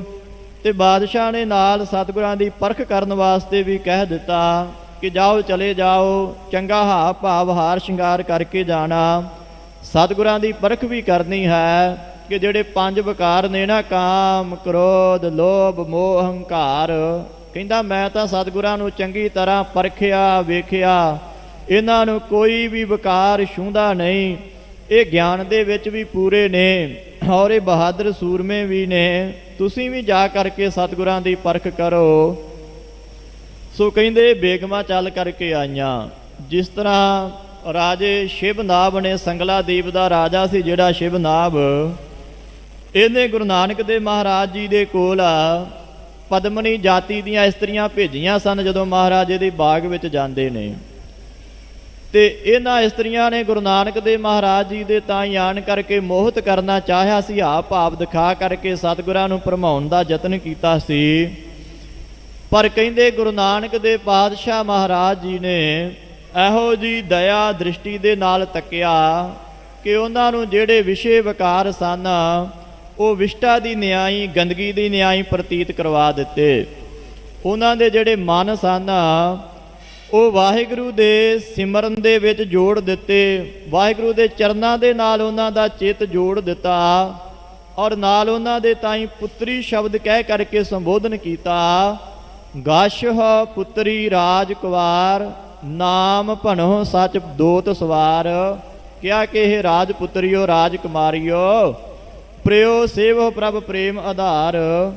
ਭਈ ਤੁਸੀਂ ਸਾਰਿਆਂ ਦਾ ਮਾਲਕ ਪਤੀ ਪਰਮੇਸ਼ਰ ਵਾਹਿਗੁਰੂ ਇੱਕ ਹੈ, ਕੇਵਲ ਉਸ ਵਾਹਿਗੁਰੂ ਨੂੰ ਪਤੀ ਜਾਣੋ, ਉਹਦੀ ਸੇਵਾ ਕਰੋ। ਸਾਰਿਆਂ ਦਾ ਖਸਮ ਹੈ, ਸਾਰੇ ਸੰਸਾਰ ਦਾ ਮਾਲਕ ਹੈ। ਤੇ ਅੰਮ੍ਰਿਤ ਵੇਲੇ ਉੱਠ ਕਰਕੇ ਵਾਹਿਗੁਰੂ ਦੇ ਪਾਵਨ ਨਾਮ ਦਾ ਚਿੰਤਨ ਕਰੋ। ਗੁਰ ਸ਼ਬਦੀ ਬਿਖ ਇਤਿਹਾਸ ਨਿਵਾਰ, ਔਰ ਸ਼ਬਦ ਦੇ ਅਭਿਆਸ ਦੁਆਰਾ ਵਿਕਾਰਾਂ ਦੀ ਜਿਹੜੀ ਮੈਲ ਹੈ ਮਨ ਤੋਂ ਲਾਹ ਦਿਓ। ਇਸ ਤਰ੍ਹਾਂ ਮਹਾਰਾਜ ਜੀ ਨੇ ਉਹਨਾਂ ਦੇ ਮਨ ਵਾਹਿਗੁਰੂ ਦੇ ਸਿਮਰਨ ਦੇ ਵਿੱਚ ਜੋੜ ਦਿੱਤੇ ਸਨ। ਤੇ ਕਹਿੰਦੇ ਉਹਨਾਂ ਪਦਮਨੀ ਜਾਤੀ ਦੀਆਂ ਇਸਤਰੀਆਂ ਨੇ ਜਾ ਕਰਕੇ ਰਾਜੇ ਸ਼ਿਵਨਾਭ ਨੂੰ ਕਹਿ ਦਿੱਤਾ ਸੀ, ਰਾਜਨ ਵੀ ਅੱਜ ਤੋਂ ਬਾਅਦ ਅਸੀਂ ਤੇਰੇ ਦਰਬਾਰ ਵਿੱਚ ਨਹੀਂ ਆਉਣਾ, ਅੱਜ ਤੋਂ ਬਾਅਦ ਅਸੀਂ ਤੇਰੇ ਕੋਲ ਆਣ ਕੇ ਗਾਉਣ ਵਜਾਉਣ ਦਾ ਕੰਮ ਛੱਡਿਆ। ਸਾਡੇ ਉੱਪਰ ਬਾਬੇ ਨਾਨਕ ਦੀ ਇਹੋ ਜਿਹੀ ਮਿਹਰ ਹੋਈ ਆ, ਕਿਰਪਾ ਹੋਈ ਹੈ ਕਿ ਅਸੀਂ ਵਾਹਿਗੁਰੂ ਦੇ ਸਿਮਰਨ ਵਿੱਚ ਜੁੜ ਚੁੱਕੀਆਂ ਹਾਂ। ਹੁਣ ਸਾਨੂੰ ਇਹ ਗਾਉਣਾ ਨੱਚਣਾ ਟੱਪਣਾ ਚੰਗਾ ਨਹੀਂ ਲੱਗਦਾ। ਉਸੇ ਜੋਤ ਦੇ ਮਾਲਕ, ਮੀਰੀ ਪੀਰੀ ਦੇ ਮਾਲਕ ਸਾਹਿਬ ਸ੍ਰੀ ਗੁਰੂ ਹਰਗੋਬਿੰਦ ਪਾਤਸ਼ਾਹ ਜੀ ਮਹਾਰਾਜ, ਇਹ ਬੇਗਮਾਂ ਵੀ ਇਸੇ ਭਾਵਨਾ ਦੇ ਨਾਲ ਸਤਿਗੁਰਾਂ ਦੇ ਪਾਸ ਆਈਆਂ, ਦਰਸ਼ਨ ਦੀਦਾਰੇ ਕੀਤੇ। ਹੀਰੇ ਮੋਤੀ ਸੋਨਾ ਚਾਂਦੀ ਅਨੇਕ ਤਰ੍ਹਾਂ ਦੀਆਂ ਭਟਾਵਾਂ ਰੱਖੀਆਂ।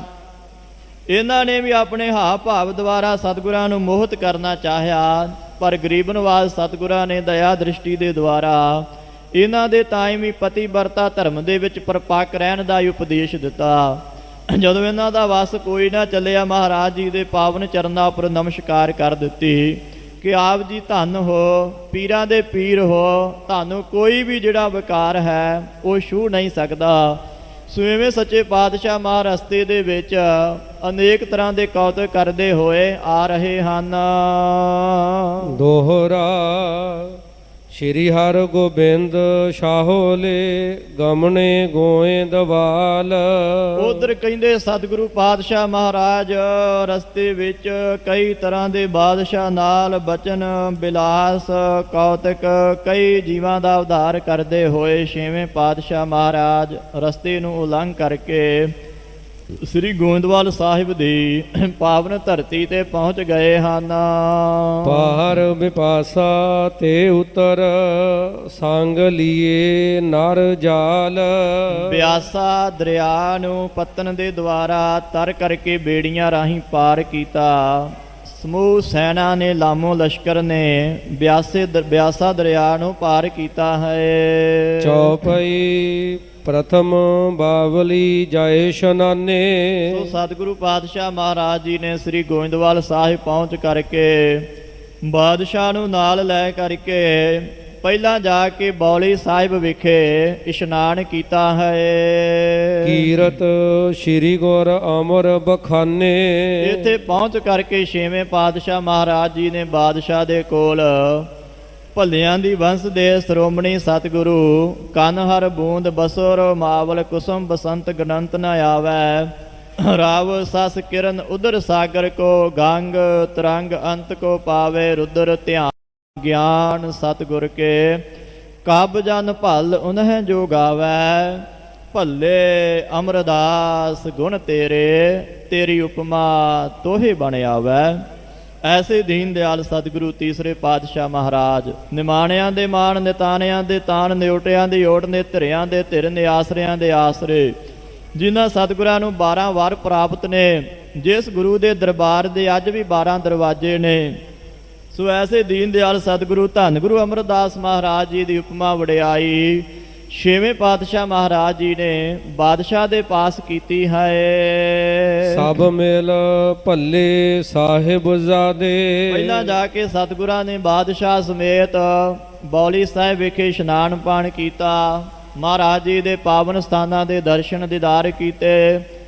ਇੱਥੇ ਕਹਿੰਦੇ ਫਿਰ ਤੀਸਰੇ ਪਾਤਸ਼ਾਹ ਮਹਾਰਾਜ ਜੀ ਦੀ ਬੰਸ ਦੇ ਅੱਗੇ ਜਿਹੜੇ ਭੱਲੇ ਸਨ, ਭੱਲਿਆਂ ਦੇ ਜਿਹੜੇ ਸਾਹਿਬਜ਼ਾਦੇ ਸਨ, ਉਹ ਸਤਿਗੁਰਾਂ ਦੇ ਦਰਸ਼ਨ ਦੀਦਾਰੇ ਕਰਨ ਵਾਸਤੇ ਆਏ ਹਨ। ਆਏ ਗੁਰ ਹਿਰਨ ਅਹਿਲਾਦੇ। ਜਦੋਂ ਭੱਲਿਆਂ ਦੀ ਬੰਸ ਦੇ ਸਾਹਿਬਜ਼ਾਦਿਆਂ ਨੂੰ ਪਤਾ ਲੱਗਾ ਕਿ ਛੇਵੇਂ ਪਾਤਸ਼ਾਹ ਮਹਾਰਾਜ ਕਾਫੀ ਸਮੇਂ ਬਾਅਦ ਬੌਲੀ ਸਾਹਿਬ ਸ੍ਰੀ ਗੋਇੰਦਵਾਲ ਸਾਹਿਬ ਆਏ ਨੇ, ਤਾਂ ਬੜਾ ਉਹਨਾਂ ਨੂੰ ਚਾਅ ਚੜਿਆ, ਖੁਸ਼ੀ ਹੋਈ, ਪ੍ਰਸੰਨਤਾ ਹੋਈ ਕਿ ਗੁਰੂ ਅਮਰਦਾਸ ਮਹਾਰਾਜ ਜੀ ਦਾ ਰੂਪ ਛੇਵੇਂ ਪਾਤਸ਼ਾਹ ਮਹਾਰਾਜ ਆਏ ਹਨ। ਸ਼ਾਹੋ ਸਹਿਤ ਸ਼੍ਰੀ ਹਰਿ ਗੋਬਿੰਦ। ਬਾਦਸ਼ਾਹ ਦੇ ਸਮੇਤ ਸ੍ਰੀ ਗੁਰੂ ਹਰਗੋਬਿੰਦ ਪਾਤਸ਼ਾਹ ਜੀ ਮਹਾਰਾਜ ਅਰਪਣ ਕੀਨੋ ਦਰਬ ਬਿਲੰਦ। ਤੇ ਇਹਨਾਂ ਨੇ ਆਣ ਕੇ ਮਹਾਰਾਜ ਜੀ ਦੇ ਚਰਨਾਂ ਉੱਪਰ ਨਮਸਕਾਰ ਕੀਤੀ ਹੈ। ਵੱਡੇ ਸਤਿਗੁਰਾਂ ਦੇ ਸਾਹਿਬਜ਼ਾਦੇ ਜਾਣ ਕਰਕੇ ਸਤਿਗੁਰਾਂ ਨੇ ਅਤੇ ਬਾਦਸ਼ਾਹ ਨੇ ਕਾਫੀ ਇਹਨਾਂ ਦੇ ਤਾਈਂ ਧਨ ਦਿੱਤਾ ਹੈ। ਮ੍ਰਿਦੁਲ ਬਖਾਨ ਅਧਿਕ ਸਨਮਾਨੇ। ਸਤਿਗੁਰਾਂ ਨੇ ਵੱਡੇ ਸਤਿਗੁਰਾਂ ਦੇ ਸਾਹਿਬਜ਼ਾਦੇ ਜਾਣ ਕੇ ਸਤਿਕਾਰਯੋਗ ਜਾਣ ਕੇ ਬੜਾ ਭੱਲਿਆਂ ਦੀ ਬੰਸ ਦਾ ਸਤਿਕਾਰ ਕੀਤਾ, ਮਾਣ ਕੀਤਾ।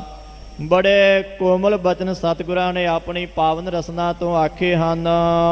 ਬਾਹਰ ਚੁਬਾਰੇ ਦੇਖਣ ਪਿਆਨੇ। ਫਿਰ ਸਤਿਗੁਰੂ ਪਾਤਸ਼ਾਹ ਮਹਾਰਾਜ ਬੌਲੀ ਸਾਹਿਬ ਤੋਂ ਜਿਹੜਾ ਜਿੱਥੇ ਚੁਬਾਰਾ ਸਾਹਿਬ ਗੁਰਦੁਆਰਾ ਹੈ, ਜਿੱਥੇ ਪੰਚਮ ਪਾਤਸ਼ਾਹ ਮਹਾਰਾਜ ਜੀ ਦਾ ਪ੍ਰਕਾਸ਼ ਹੁੰਦਾ ਹੈ, ਜਿੱਥੇ ਤੀਸਰੇ ਚੌਥੇ ਪਾਤਸ਼ਾਹ ਮਹਾਰਾਜ ਜੀ ਰਹੇ ਨੇ, ਜਿਸ ਚੁਬਾਰਾ ਸਾਹਿਬ ਦੇ ਸਥਾਨ ਤੇ ਤੀਸਰੇ ਚੌਥੇ ਪਾਤਸ਼ਾਹ ਮਹਾਰਾਜ ਜੀ ਨੇ ਸੱਚਖੰਡ ਪਿਆਨਾ ਕੀਤਾ।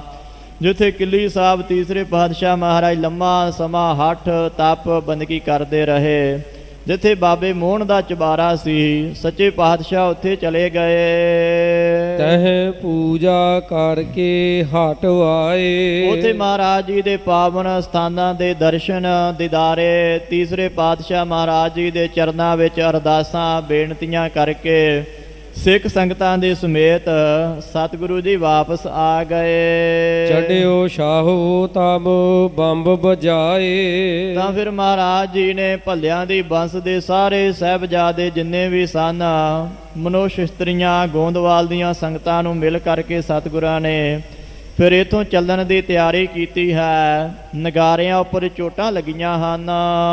ਸ਼੍ਰੀ ਹਰਿ ਗੋਬਿੰਦ ਮੇਲ ਸਭ ਸਾਥ।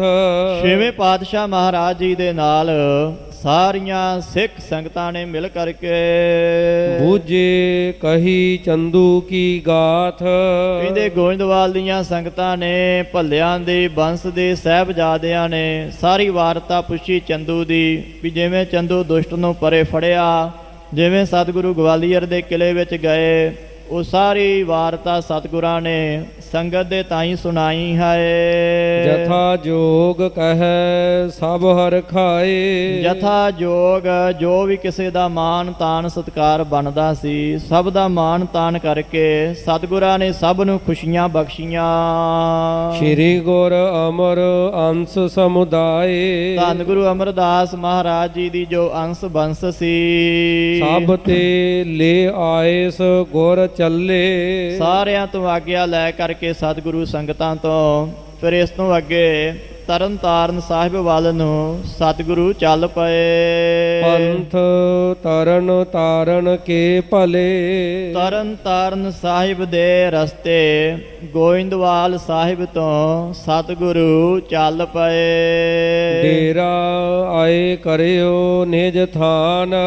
ਇੱਥੇ ਫਿਰ ਪੰਚਮ ਪਾਤਸ਼ਾਹ ਮਹਾਰਾਜ ਜੀ ਦਾ ਜੋ ਪਾਵਨ ਸਥਾਨ ਸੀ ਤਰਨ ਤਾਰਨ ਦਰਬਾਰ ਸਾਹਿਬ, ਇਸ ਸਥਾਨ ਵਿਖੇ ਸਤਿਗੁਰਾਂ ਨੇ ਆਣ ਡੇਰਾ ਕੀਤਾ ਹੈ। ਉਤਰਿਓ ਜਹਾਂਗੀਰ ਸੁਖ ਮਾਨ। ਜਹਾਂਗੀਰ ਬਾਦਸ਼ਾਹ ਵੀ ਸਤਿਗੁਰਾਂ ਦੇ ਨਾਲ ਰਹਿ ਕੇ ਬੜਾ ਖੁਸ਼ ਹੈ, ਪ੍ਰਸੰਨ ਹੈ। ਉਹਦੇ ਮਨ ਅੰਦਰ ਇਹੋ ਹੀ ਚਾਹ ਹੈ ਕਿ ਮੈਨੂੰ ਸਦਾ ਸਤਿਗੁਰਾਂ ਦਾ ਸੰਗ ਪ੍ਰਾਪਤ ਹੋਵੇ। ਕਿ ਗੁਰੂ ਸਾਹਿਬ ਸਦਾ ਮੇਰੇ ਨਾਲ ਹੋਣ। ਜਿਨ੍ਹਾਂ ਜੇ ਮੇਰੇ ਨਾਲ ਹੋਣਗੇ ਸਤਿਗੁਰੂ, ਮੈਨੂੰ ਕੋਈ ਵੀ ਡਰ ਭੈ ਨਹੀਂ ਹੋਵੇਗਾ। ਇਹ ਬਹੁਤਾ ਜ਼ਿਆਦਾ ਡਰਿਆ ਹੋਇਆ ਹੈ ਕਿ ਜਦੋਂ ਭਾਈ ਜੇਠਾ ਜੀ ਅਤੇ ਪੁਰਾਣਾ ਜੀ ਨੇ ਇਹਨਾਂ ਨੂੰ ਸ਼ੇਰ ਬਣ ਕੇ ਬਾਦਸ਼ਾਹ ਦੀ ਛਾਤੀ 'ਤੇ ਚੜ੍ਹੇ ਸਨ ਨਾ, ਤੇ ਬਾਦਸ਼ਾਹ ਨੇ ਸੁਪਨੇ ਵਿੱਚ ਫਿਰ ਛੇਵੇਂ ਪਾਤਸ਼ਾਹ ਨੂੰ ਯਾਦ ਕੀਤਾ, ਤੇ ਸਤਿਗੁਰਾਂ ਨੇ ਹੱਥ ਵਿੱਚ ਰੁਮਾਲ ਲੈ ਕਰਕੇ ਦੋਵਾਂ ਸ਼ੇਰਾਂ ਨੂੰ ਪਿੱਛੇ ਕਰ ਦਿੱਤਾ ਸੀ। ਉਦੋਂ ਦਾ ਬਾਦਸ਼ਾਹ ਬਹੁਤਾ ਜ਼ਿਆਦਾ ਡਰਿਆ ਹੋਇਆ, ਹਮੇਸ਼ਾ ਸਤਿਗੁਰਾਂ ਨੂੰ ਯਾਦ ਕਰਦਾ ਰਹਿੰਦਾ, ਸਤਿਗੁਰਾਂ ਨੂੰ ਸਿਮਰਦਾ ਰਹਿੰਦਾ। ਇਹਦੇ ਮਨ ਅੰਦਰ ਇੱਕੋ ਹੀ ਭਾਵਨਾ ਬਣੀ ਰਹਿੰਦੀ ਹੈ ਕਿ ਛੇਵੇਂ ਪਾਤਸ਼ਾਹ ਸਦਾ ਮੇਰੇ ਨਾਲ ਹੀ ਰਹਿਣ, ਮੇਰੇ ਤੋਂ ਕਦੇ ਵੀ ਦੂਰ ਨਾ ਜਾਣ। ਇਹਨਾਂ ਦੇ ਜੇ ਮੈਂ ਨਾਲ ਰਹਾਂਗਾ ਤਾਂ ਮੈਨੂੰ ਕੋਈ ਕਸ਼ਟ ਦੁੱਖ ਨਹੀਂ ਹੋਵੇਗਾ। ਕਰ ਇਸ਼ਨਾਨ ਗੁਰੂ ਤਾਬ ਤਹਾਂ। ਇਹ ਵੀ ਸਤਿਗੁਰਾਂ ਦੇ ਫਿਰ ਨਾਲ ਚੱਲਿਆ। ਤਰਨ ਤਾਰਨ ਸਰੋਵਰ ਵਿੱਚ ਸਿੱਖ ਸੰਗਤਾਂ ਸਮੇਤ, ਬਾਦਸ਼ਾਹ ਸਮੇਤ ਸਤਿਗੁਰਾਂ ਨੇ ਇਸ਼ਨਾਨ ਪਾਣ ਕੀਤਾ ਹੈ। ਪਿਤ ਸਥਾਨ ਕਰ ਬੰਧਨ ਮਹਾ।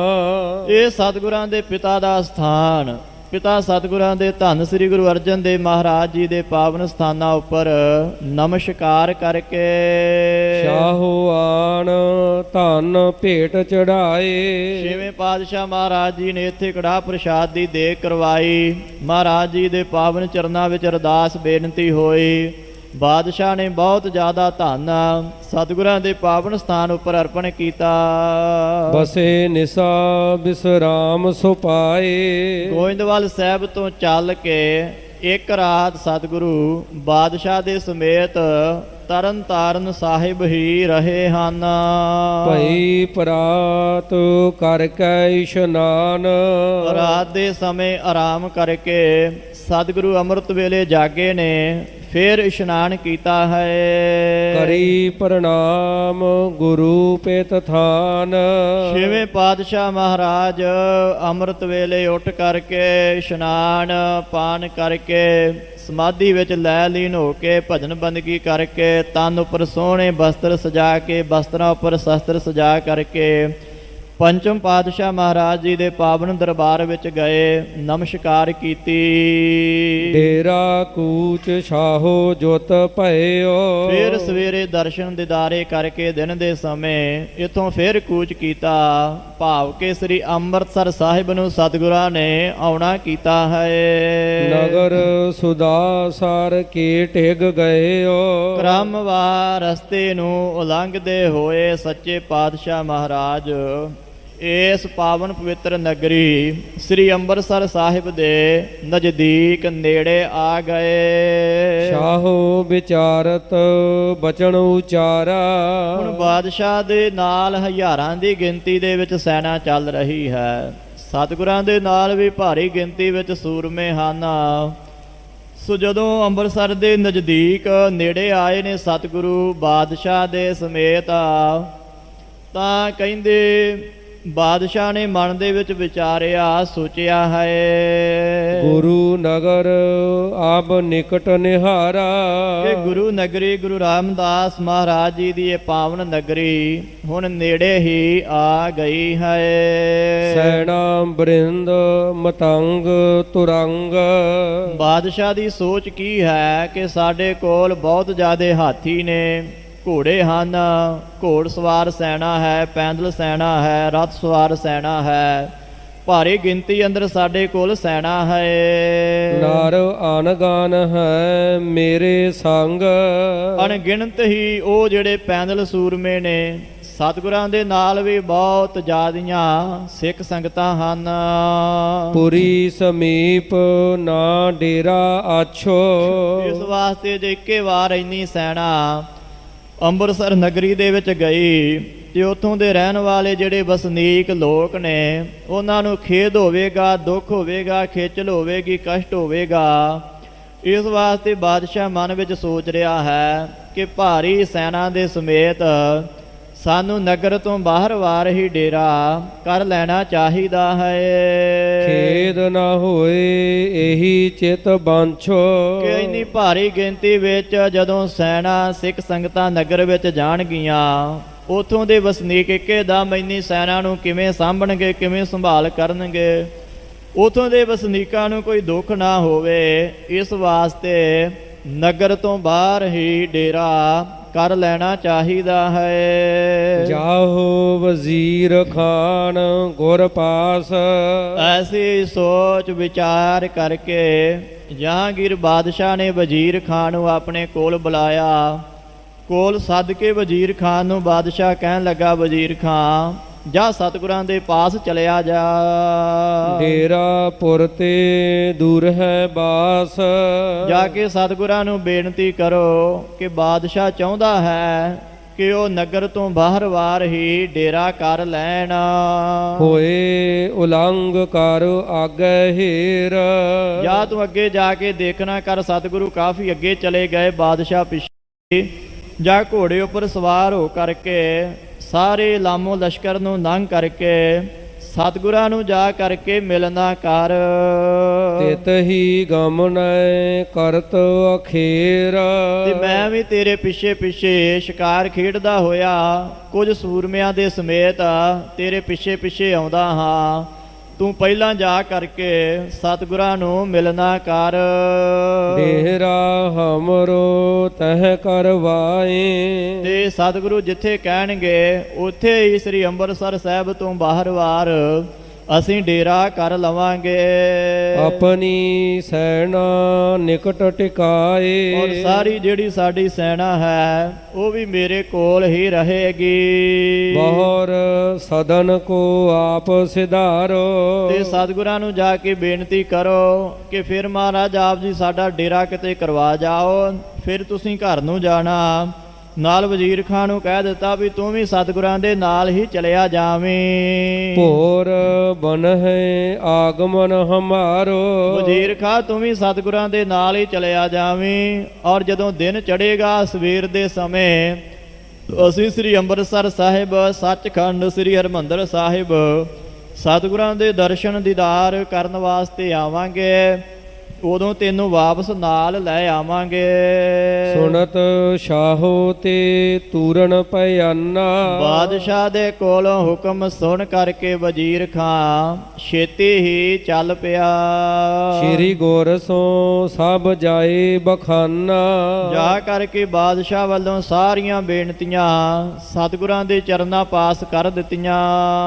ਹਜ਼ਰਤ ਕੀ ਮਰਜ਼ੀ ਇਮ ਹੈ, ਸਤਿਗੁਰੂ ਜੀ ਜਹਾਂਗੀਰ ਬਾਦਸ਼ਾਹ ਦੀ ਇਵੇਂ ਇੱਛਾ ਹੈ, ਇਵੇਂ ਉਹਨੇ ਤੁਹਾਡੇ ਪਾਸ ਬੇਨਤੀ ਕੀਤੀ ਹੈ। ਤੁਮਰੀ ਹਿਰਦੇ ਪ੍ਰਸੰਨਤਾ ਚਾਹੈ, ਮਹਾਰਾਜ ਬਾਦਸ਼ਾਹ ਚਾਹੁੰਦਾ ਵੀ ਨਗਰ ਤੋਂ ਬਾਹਰ ਵਾਰ ਹੀ ਜਿਹੜਾ ਡੇਰਾ ਕਰ ਲਿਆ ਜਾਵੇ। ਬਾਦਸ਼ਾਹ ਹਮੇਸ਼ਾ ਇਹੋ ਸੋਚਦਾ ਜਿਵੇਂ ਤੁਹਾਡੀ ਖੁਸ਼ੀ ਹੋਵੇ, ਜਿਵੇਂ ਆਪ ਜੀ ਦਾ ਹੁਕਮ ਹੋਵੇ।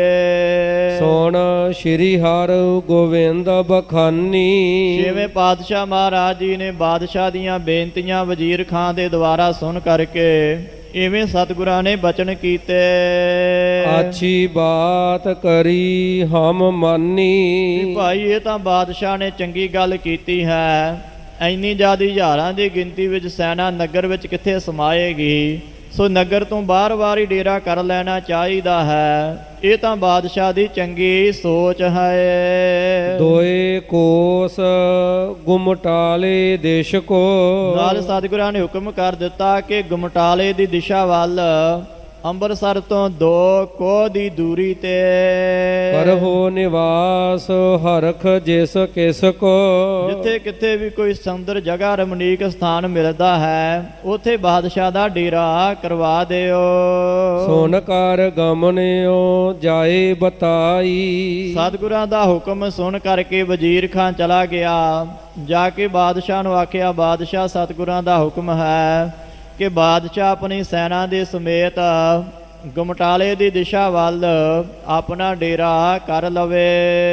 ਤੁਮਰੀ ਕਹੀ ਗੁਰੂ ਮਨ ਭਾਈ, ਬਾਦਸ਼ਾਹ ਜਿਵੇਂ ਤੁਸੀਂ ਬੇਨਤੀ ਕੀਤੀ ਸੀ ਸਤਿਗੁਰਾਂ ਨੇ ਤਿਵੇਂ ਹੀ ਮੰਨ ਲਈ ਹੈ। ਚੱਲੀ ਜਾਤ ਹਜ਼ਰਤ ਅਸਵਾਰੀ, ਸੋ ਇਵੇਂ ਬਾਦਸ਼ਾਹ ਦੀ ਜਿਹੜੀ ਸਵਾਰੀ ਉਹ ਚੱਲੀ ਜਾ ਰਹੀ ਸੀ, ਸ੍ਰੀ ਅੰਮ੍ਰਿਤਸਰ ਸਾਹਿਬ ਵੱਲ ਨੂੰ ਆ ਰਹੀ ਸੀ। ਕਰਿਓ ਸਿਵਰ ਬਾਰ ਧਰਾ ਨਿਹਾਰੀ, ਬਸ ਸਤਿਗੁਰਾਂ ਦੇ ਹੁਕਮ ਨੂੰ ਸੁਣ ਕਰਕੇ ਜਿੱਥੇ ਵੀ ਕਿਤੇ ਜਗ੍ਹਾ ਮਿਲੀ ਹੈ ਬਾਦਸ਼ਾਹ ਨੇ ਉੱਥੇ ਹੀ ਫਿਰ ਡੇਰਾ ਕਰ ਲਿਆ।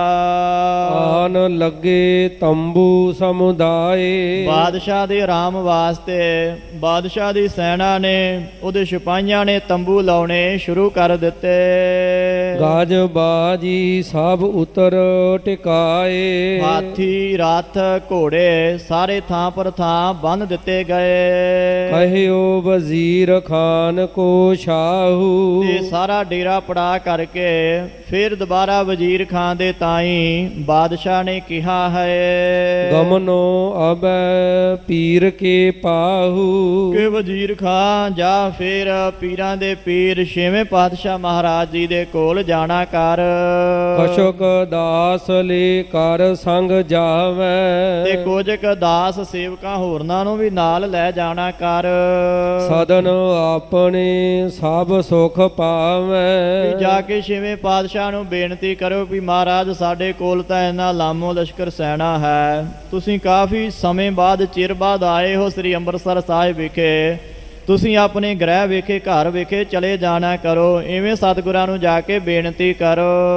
ਭਈ ਪਰਾਤ ਮੈਂ ਦਰਸ਼ਨ ਕਰੋ। ਨਾਲੇ ਬੇਨਤੀ ਕਰ ਦਿਓ ਮਹਾਰਾਜ ਆਪ ਜੀ ਆਪਣੇ ਮਹਿਲਾਂ ਨੂੰ ਸੱਚਖੰਡ ਸ੍ਰੀ ਹਰਿਮੰਦਰ ਸਾਹਿਬ ਚਲੇ ਜਾਓ। ਸੰਗਤਾਂ ਤੁਹਾਡੀ ਉਡੀਕ ਕਰ ਰਹੀਆਂ ਹਨ, ਮੈਂ ਸਵੇਰੇ ਆਣ ਕਰਕੇ ਤੁਹਾਡੇ ਦਰਸ਼ਨ ਕਰਾਂਗਾ।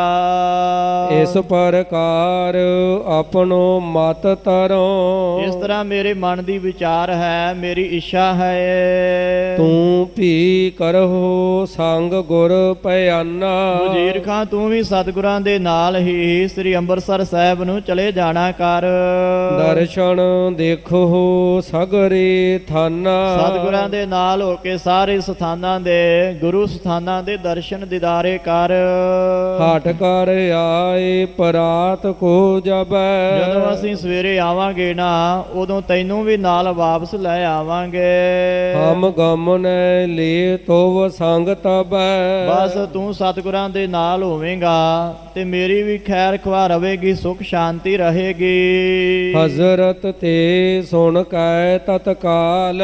ਬਾਦਸ਼ਾਹ ਦੇ ਕੋਲੋਂ ਐਵੇਂ ਹੁਕਮ ਸੁਣ ਕਰਕੇ ਵਜ਼ੀਰ ਖਾਂ ਪਹੁੰਚਿਓ ਜਹ ਸਤਿਗੁਰੂ ਕਿਰਪਾਲ। ਉੱਥੇ ਚਲਾ ਗਿਆ ਜਿੱਥੇ ਕਿਰਪਾਲੂ ਦਿਆਲੂ ਛੇਵੇਂ ਪਾਤਸ਼ਾਹ ਜੀ ਸਨ। ਕਹੀ ਸ਼ਾਹੋ ਕੀ ਸਗਲ ਸੁਨਾਈ। ਬਾਦਸ਼ਾਹ ਵੱਲੋਂ ਕਈਆਂ ਹੋਈਆਂ ਬੇਨਤੀਆਂ ਸਾਰੀਆਂ ਸਤਿਗੁਰਾਂ ਨੂੰ ਕਰ ਦਿੱਤੀਆਂ।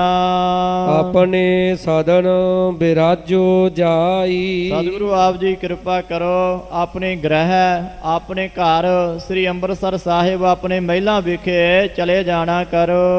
ਪੰਜ ਸਿੱਖ ਭਾਈ ਬ੍ਰਿਧ ਸੰਗ। ਪੰਜ ਸਿੱਖ ਸਤਿਗੁਰਾਂ ਦੇ ਨਾਲ ਬਾਬਾ ਬੁੱਢਾ ਜੀ, ਭਾਈ ਜੇਠਾ ਪੁਰਾਣਾ ਜੀ ਆਦਿਕ। ਗੁਰੂ ਅਰੂਡੇ ਚਪਲ ਤੁਰੰਗ।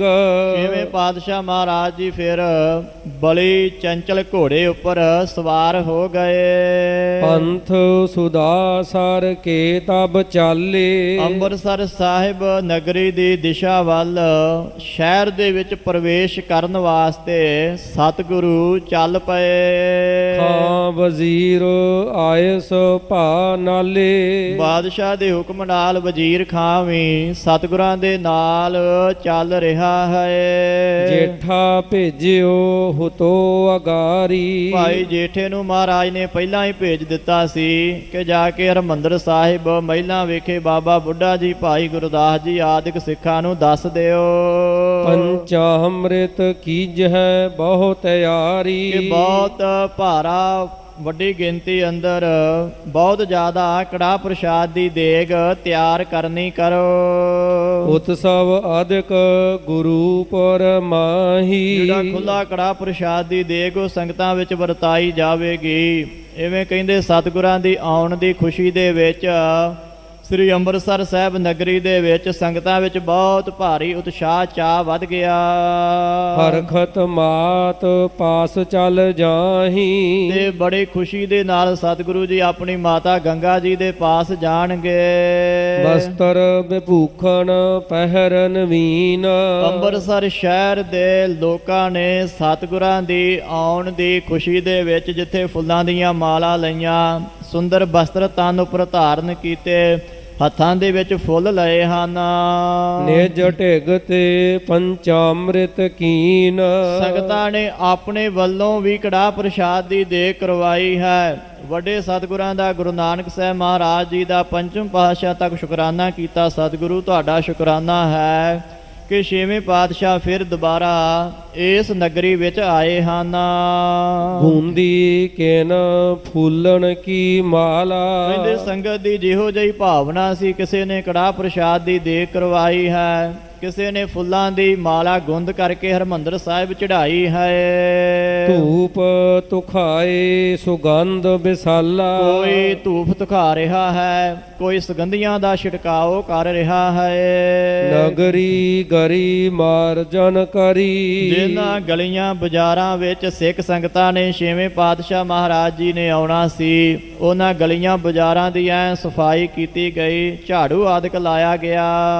ਕਰ ਛਿੜਕਾਵ ਧੂਰ ਪਰ ਹਰੀ, ਪਾਣੀ ਛਿੜਕਿਆ ਗਿਆ, ਸੁਗੰਧੀਆਂ ਦਾ ਛਿੜਕਾਓ ਕੀਤਾ ਗਿਆ। ਨੌਬਤ ਵੱਜ ਹੈ ਗੁਰੂ ਕੇ ਪੌਰ, ਅੰਮ੍ਰਿਤਸਰ ਸਾਹਿਬ ਦੇ ਮੇਨ ਦਰਵਾਜ਼ੇ ਦੇ ਉੱਪਰ ਨੌਬਤਾਂ ਸ਼ਹਿਨਾਈਆਂ ਵੱਜ ਰਹੀਆਂ ਹਨ। ਪੁਰ ਪਰਵਿਸ਼ ਹੈ ਸੋਢੀ ਸਿਰ ਮੋਰ, ਸੋਢੀਆਂ ਦੀ ਵੰਸ ਦੇ ਸ਼੍ਰੋਮਣੀ ਸਤਿਗੁਰੂ ਘੋੜੇ ਉੱਪਰ ਚੜ੍ਹ ਕਰਕੇ ਚੱਲ ਰਹੇ ਹਨ। ਕਹੈ ਚਾਵ ਧਾਰ ਕਰਹਿ ਪ੍ਰਤੀਖਣ, ਤੇ ਬੜੇ ਚਾਅ ਉਤਸ਼ਾਹ ਦੇ ਨਾਲ ਜਿਹੜੀਆਂ ਸੰਗਤਾਂ ਹਨ ਉਹ ਸਤਿਗੁਰਾਂ ਦੀ ਉਡੀਕ ਕਰ ਰਹੀਆਂ ਹਨ। ਫਿਕ ਹੈ ਸ਼ੀਘਰ ਹੀ ਸੁਖ ਲਹੈ ਈਖਣ, ਕਿਉਂਕਿ ਸੰਗਤਾਂ ਦੇ ਮਨ ਅੰਦਰ ਸਤਿਗੁਰਾਂ ਦੇ ਦਰਸ਼ਨਾਂ ਦੀ ਬੜੀ ਚਾਹਨਾ ਇੱਛਾ ਹੈ। ਸੰਗਤਾਂ ਲੋਚ ਰਹੀਆਂ ਨੇ ਕਿ ਕਦੋਂ ਛੇਵੇਂ ਪਾਤਸ਼ਾਹ ਮਹਾਰਾਜ ਜੀ ਦੇ ਦੀਦਾਰ ਹੋਣ, ਸਾਡੀਆਂ ਇਹਨਾਂ ਅੱਖਾਂ ਨੂੰ ਸਤਿਗੁਰਾਂ ਦੇ ਦਰਸ਼ਨ ਕਰਕੇ ਸੁਖ ਪ੍ਰਾਪਤ ਹੋਵੇ। ਸ਼੍ਰੀ ਗੁਰ ਚੜ ਤੁਰੰਗ ਪਰ ਆਏ, ਬੜੇ ਚੰਚਲ ਘੋੜੇ ਉੱਪਰ ਸਵਾਰ ਮੀਰੀ ਪੀਰੀ ਦੇ ਮਾਲਕ ਛੇਵੇਂ ਪਾਤਸ਼ਾਹ ਮਹਾਰਾਜ ਸ੍ਰੀ ਅੰਮ੍ਰਿਤਸਰ ਸਾਹਿਬ ਦੀਆਂ ਗਲੀਆਂ ਵਿੱਚ ਪਹੁੰਚ ਗਏ। ਪੁਰ ਕੇ ਚਿੰਨ ਦ੍ਰਿਸ਼ਟ ਜਬ ਪਾਏ, ਕਹਿੰਦੇ ਜਦੋਂ ਸ੍ਰੀ ਅੰਮ੍ਰਿਤਸਰ ਸਾਹਿਬ ਦੇ ਮੇਨ ਦਰਵਾਜ਼ੇ ਤੇ ਛੇਵੇਂ ਪਾਤਸ਼ਾਹ ਮਹਾਰਾਜ ਜੀ ਆਏ ਹਨ। ਹਾਏ ਤੇ ਉਤਰ ਚਰਨ ਸੋ ਚਾਲੇ, ਸੱਚੇ ਪਾਤਸ਼ਾਹ ਮਹਾਰਾਜ ਜੀ ਘੋੜੇ ਤੋਂ ਹੇਠਾਂ ਉਤਰ ਆਏ ਨੇ। ਵੱਡੇ ਗੁਰੂਆਂ ਦਾ ਸਤਿਕਾਰ ਕਰਦਿਆਂ ਹੋਇਆਂ ਕਿ ਇੱਥੇ ਵੱਡੇ ਗੁਰੂਆਂ ਦਾ ਸਥਾਨ ਹੈ, ਇਸ ਨਗਰੀ ਦੇ ਵਿੱਚ ਘੋੜੇ ਉੱਪਰ ਚੜ੍ਹ ਕਰਕੇ ਨਹੀਂ ਚੱਲਣਾ, ਇਸ ਵਾਸਤੇ ਸਤਿਗੁਰੂ ਹੇਠਾਂ ਉਤਰ ਆਏ। ਵਡਨ ਗੁਰੂ ਹਿਤ ਅਦਬ ਬਿਸਾਲੇ, ਵੱਡੇ ਸਤਿਗੁਰਾਂ ਦਾ ਮਾਣ ਤਾਣ ਸਤਿਕਾਰ ਕਰਦਿਆਂ ਹੋਇਆਂ ਸਤਿਗੁਰਾਂ ਨੇ ਘੋੜੇ ਦੀ ਸਵਾਰੀ ਛੱਡ ਦਿੱਤੀ। ਖਾਂ ਵਜ਼ੀਰ ਜਬ ਗੁਰ ਦੇਸ਼ ਹੀਰਾ, ਵਜ਼ੀਰ ਖਾਂ ਨੇ ਜਦੋਂ ਛੇਵੇਂ ਪਾਤਸ਼ਾਹ ਮਹਾਰਾਜ ਵੱਲ ਤੱਕਿਆ ਵੀ ਸਤਿਗੁਰਾਂ ਨੇ ਘੋੜਾ ਛੱਡ ਦਿੱਤਾ ਹੈ, ਸਤਿਗੁਰੂ ਪੈਦਲ ਚੱਲ ਪਏ ਹਨ। ਉਤਰ ਚੱਲਿਓ ਪਾਗਸੋਂ ਬਿਨ ਦੇਰਾ, ਤਾਂ ਵਜ਼ੀਰ ਖਾਂ ਨੇ ਵੀ ਆਪਣਾ ਘੋੜਾ ਛੱਡ ਦਿੱਤਾ, ਉਸਨੇ ਵੀ ਪੈਦਲ ਚੱਲਣਾ ਸ਼ੁਰੂ ਕਰ ਦਿੱਤਾ। ਅਪਰ ਸਰਬ ਹੀ ਗਮਨੇ ਪਾਏ, ਸਤਿਗੁਰਾਂ ਵੱਲ ਵੇਖ ਕਰਕੇ ਹੋਰ ਵੀ ਸਿੱਖ ਸੂਰਮੇ ਸਭ ਨੇ ਘੋੜੇ ਤਿਆਗ ਦਿੱਤੇ ਔਰ ਘੋੜਿਆਂ ਦੀਆਂ ਵਾਗਾਂ ਫੜ ਲਈਆਂ, ਪੈਦਲ ਹੀ ਅੰਮ੍ਰਿਤਸਰ ਸਾਹਿਬ ਦੇ ਵਿੱਚ ਚੱਲਣਾ ਸ਼ੁਰੂ ਕੀਤਾ ਹੈ। ਘੋਰੇ ਸੰਗ ਲੀਨ ਡੋਰੇ ਆਏ, ਘੋੜਿਆਂ ਦੀਆਂ ਜਿਹੜੀਆਂ ਵਾਗਾਂ ਸਨ, ਡੋਰੇ ਸਨ, ਸਭ ਨੇ ਆਪਣੇ ਹੱਥਾਂ ਵਿੱਚ ਫੜ ਲਏ। ਪ੍ਰਥਮ ਅਕਾਲ ਤਖਤ ਗੁਰ ਆਏ, ਛੇਵੇਂ ਪਾਤਸ਼ਾਹ ਮਹਾਰਾਜ ਚੱਲ ਕਰਕੇ ਦਿੱਲੀ ਤੋਂ ਕ੍ਰਮਵਾਰ ਸਾਰੇ ਰਸਤੇ ਨੂੰ ਉਲੰਘ ਕਰਕੇ ਵਜ਼ੀਰ ਖਾਨ ਦੇ ਸਮੇਤ ਮਹਾਰਾਜ ਸ੍ਰੀ ਅਕਾਲ ਤਖਤ ਸਾਹਿਬ ਪਹੁੰਚ ਗਏ। ਪੰਚਾਮ੍ਰਿਤ ਬਹੁ ਕਰ ਕੈ ਲਿਆਏ, ਭਾਈ ਜੇਠੇ ਨੂੰ ਮਹਾਰਾਜ ਨੇ ਪਹਿਲਾਂ ਭੇਜ ਦਿੱਤਾ ਸੀ, ਉਹ ਕੜਾਹ ਪ੍ਰਸ਼ਾਦ ਦੀ ਦੇਗ ਤਿਆਰ ਕਰਕੇ ਲੈ ਆਇਆ। ਖਰੇ ਕਰਾਵਣ ਕੋ ਅਰਦਾਸ, ਪਹਿਲਾਂ ਸਤਿਗੁਰੂ ਜੀ ਨੇ ਸ੍ਰੀ ਅਕਾਲ ਤਖਤ ਸਾਹਿਬ ਸਤਿਗੁਰਾਂ ਦੇ ਸ਼ੁਕਰਾਨੇ ਦੀ ਅਰਦਾਸ ਕੀਤੀ ਹੈ। ਹਰਖਤ ਹੋਏ ਕੀਨੀ ਗੁਰਦਾਸ, ਭਾਈ ਗੁਰਦਾਸ ਜੀ ਨੇ ਸ਼ੁਕਰਾਨੇ ਦੀ ਅਰਦਾਸ ਬੜੀ ਚਾਅ ਪ੍ਰਸੰਨਤਾ ਖੁਸ਼ੀ ਨਾਲ ਕੀਤੀ ਹੈ। ਪੰਚ ਗੁਰਨ ਕੋ ਲੈ ਕਰ ਨਾਮੂ ਪੰਜਾਂ ਸਤਿਗੁਰਾਂ ਦੇ ਨਾਮ ਲੈ ਕੇ ਗੁਰੂ ਨਾਨਕ ਸਾਹਿਬ ਮਹਾਰਾਜ ਜੀ ਤੋਂ ਪੰਚਮ ਪਾਤਸ਼ਾਹ ਸ੍ਰੀ ਗੁਰੂ ਅਰਜਨ ਦੇਵ ਮਹਾਰਾਜ ਜੀ ਤੱਕ ਨਾਮ ਯਾਦ ਕਰਕੇ ਸਤਿਗੁਰਾਂ ਦੇ ਚਰਨਾਂ ਵਿੱਚ ਬੇਨਤੀਆਂ ਹੋਈਆਂ। ਤਬ ਅਰਦਾਸ ਕਰੀ ਅਬਿਰਾਮੂ ਬਹੁਤ ਸੁੰਦਰ ਸੋਹਣੇ ਸ਼ਬਦਾਂ ਦੇ ਵਿੱਚ ਭਾਈ ਗੁਰਦਾਸ ਜੀ ਨੇ ਅਰਦਾਸ ਕੀਤੀ ਹੈ। ਹਾਥ ਜੋੜ ਕਰ ਭੇਟ ਚੜਾਈ ਹੱਥ ਜੋੜ ਕਰਕੇ ਭਿਟਾਵਾਂ ਸਿੱਖ ਸੰਗਤਾਂ ਨੇ ਮਹਾਰਾਜ ਜੀ ਦੇ ਚਰਨਾਂ ਵਿੱਚ ਇੱਥੇ ਅਰਪਣ ਕੀਤੀਆਂ। ਧਿਆਨ ਧਾਰ ਕਰ ਗਰੀਬ ਨਿਵਾਈ ਫਿਰ ਨਾਨਕ ਨਾਮ ਚੜ੍ਹਦੀ ਕਲਾ ਤੇਰੇ ਭਾਣੇ ਸਰਬੱਤ ਦਾ ਭਲਾ ਇੱਥੇ ਆਣ ਕੇ ਸਭ ਨੇ ਨਮਸਕਾਰ ਕੀਤੀ ਹੈ। ਪੁਨ ਗੁਰਦਾਸ ਬੰਦਨਾ ਕਰ ਕੈ ਫਿਰ ਭਾਈ ਗੁਰਦਾਸ ਮਹਾਰਾਜ ਜੀ ਦੇ ਪਾਵਨ ਚਰਨਾਂ ਉੱਪਰ ਨਮਸਕਾਰ ਕਰਕੇ ਮਿਲਿਓ ਸਰਬ ਸੋ ਔਰ ਮੋਦ ਧਾਰ ਕੈ ਸਾਰੇ ਸਿੱਖ ਸੇਵਕਾਂ ਦੇ ਤਾਈਂ ਬੜੀ ਆਨੰਦ ਪ੍ਰਸੰਨਤਾ ਖੁਸ਼ੀ ਦੇ ਨਾਲ ਮਿਲਿਆ ਹੈ। ਇਵੇਂ ਛੇਵੇਂ ਪਾਤਸ਼ਾਹ ਮਹਾਰਾਜ ਬਾਦਸ਼ਾਹ ਦੇ ਸਮੇਤ ਚੱਲ ਕੇ ਸ੍ਰੀ ਅੰਮ੍ਰਿਤਸਰ ਸਾਹਿਬ ਪਹੁੰਚੇ ਨੇ। ਸ੍ਰੀ ਅਕਾਲ ਤਖਤ ਸਾਹਿਬ ਸਤਿਗੁਰੂ ਗਏ ਨੇ। ਇਸ ਤੋਂ ਅੱਗੇ ਸਤਿਗੁਰੂ ਜਿਵੇਂ ਹਰਿਮੰਦਰ ਸਾਹਿਬ ਦਰਸ਼ਨ ਦਿਦਾਰੇ ਕਰਕੇ ਆਪਣੀ ਮਾਤਾ ਦੇ ਮਹਿਲ ਮਾਤਾ ਗੰਗਾ ਜੀ ਨੂੰ ਜਾ ਕੇ ਮਿਲਣਗੇ। ਉਹਨਾਂ ਨੂੰ ਬਹੁਤ ਜ਼ਿਆਦਾ ਪ੍ਰਸੰਨਤਾ ਖੁਸ਼ੀ ਹੋਵੇਗੀ। ਨਗਰ ਨਿਵਾਸੀ ਜਿਵੇਂ ਖੁਸ਼ੀਆਂ ਮਨਾਉਣਗੇ। ਕੱਲ੍ਹ ਦਿਆਂ ਪ੍ਰਸੰਗਾਂ ਅੰਦਰ ਸਰਵਣ ਕਰਾਂਗੇ। ਹੋਈਆਂ ਬੇਅੰਤ ਭੁੱਲਾਂ ਲਈ ਖਿਮਾ ਕਰਨੀ, ਅੱਗੇ ਵਾਸਤੇ ਸਮੱਤ ਬਖਸ਼ਣੀ। ਅਖੀਰਲੀਆਂ ਪੰਕਤੀਆਂ ਪੜ੍ਹ ਕੇ ਸਮਾਪਤੀ ਹੈ ਜੀ। ਪੁਨ ਗੁਰਦਾਸ ਬੰਦਨਾ ਕਰ ਕੈ ਮਿਲਿਓ ਸਰਬ ਸੋ ਔਰ ਮੋਦ ਧਰ ਕੈ। ਵਾਹਿਗੁਰੂ ਜੀ ਕਾ ਖਾਲਸਾ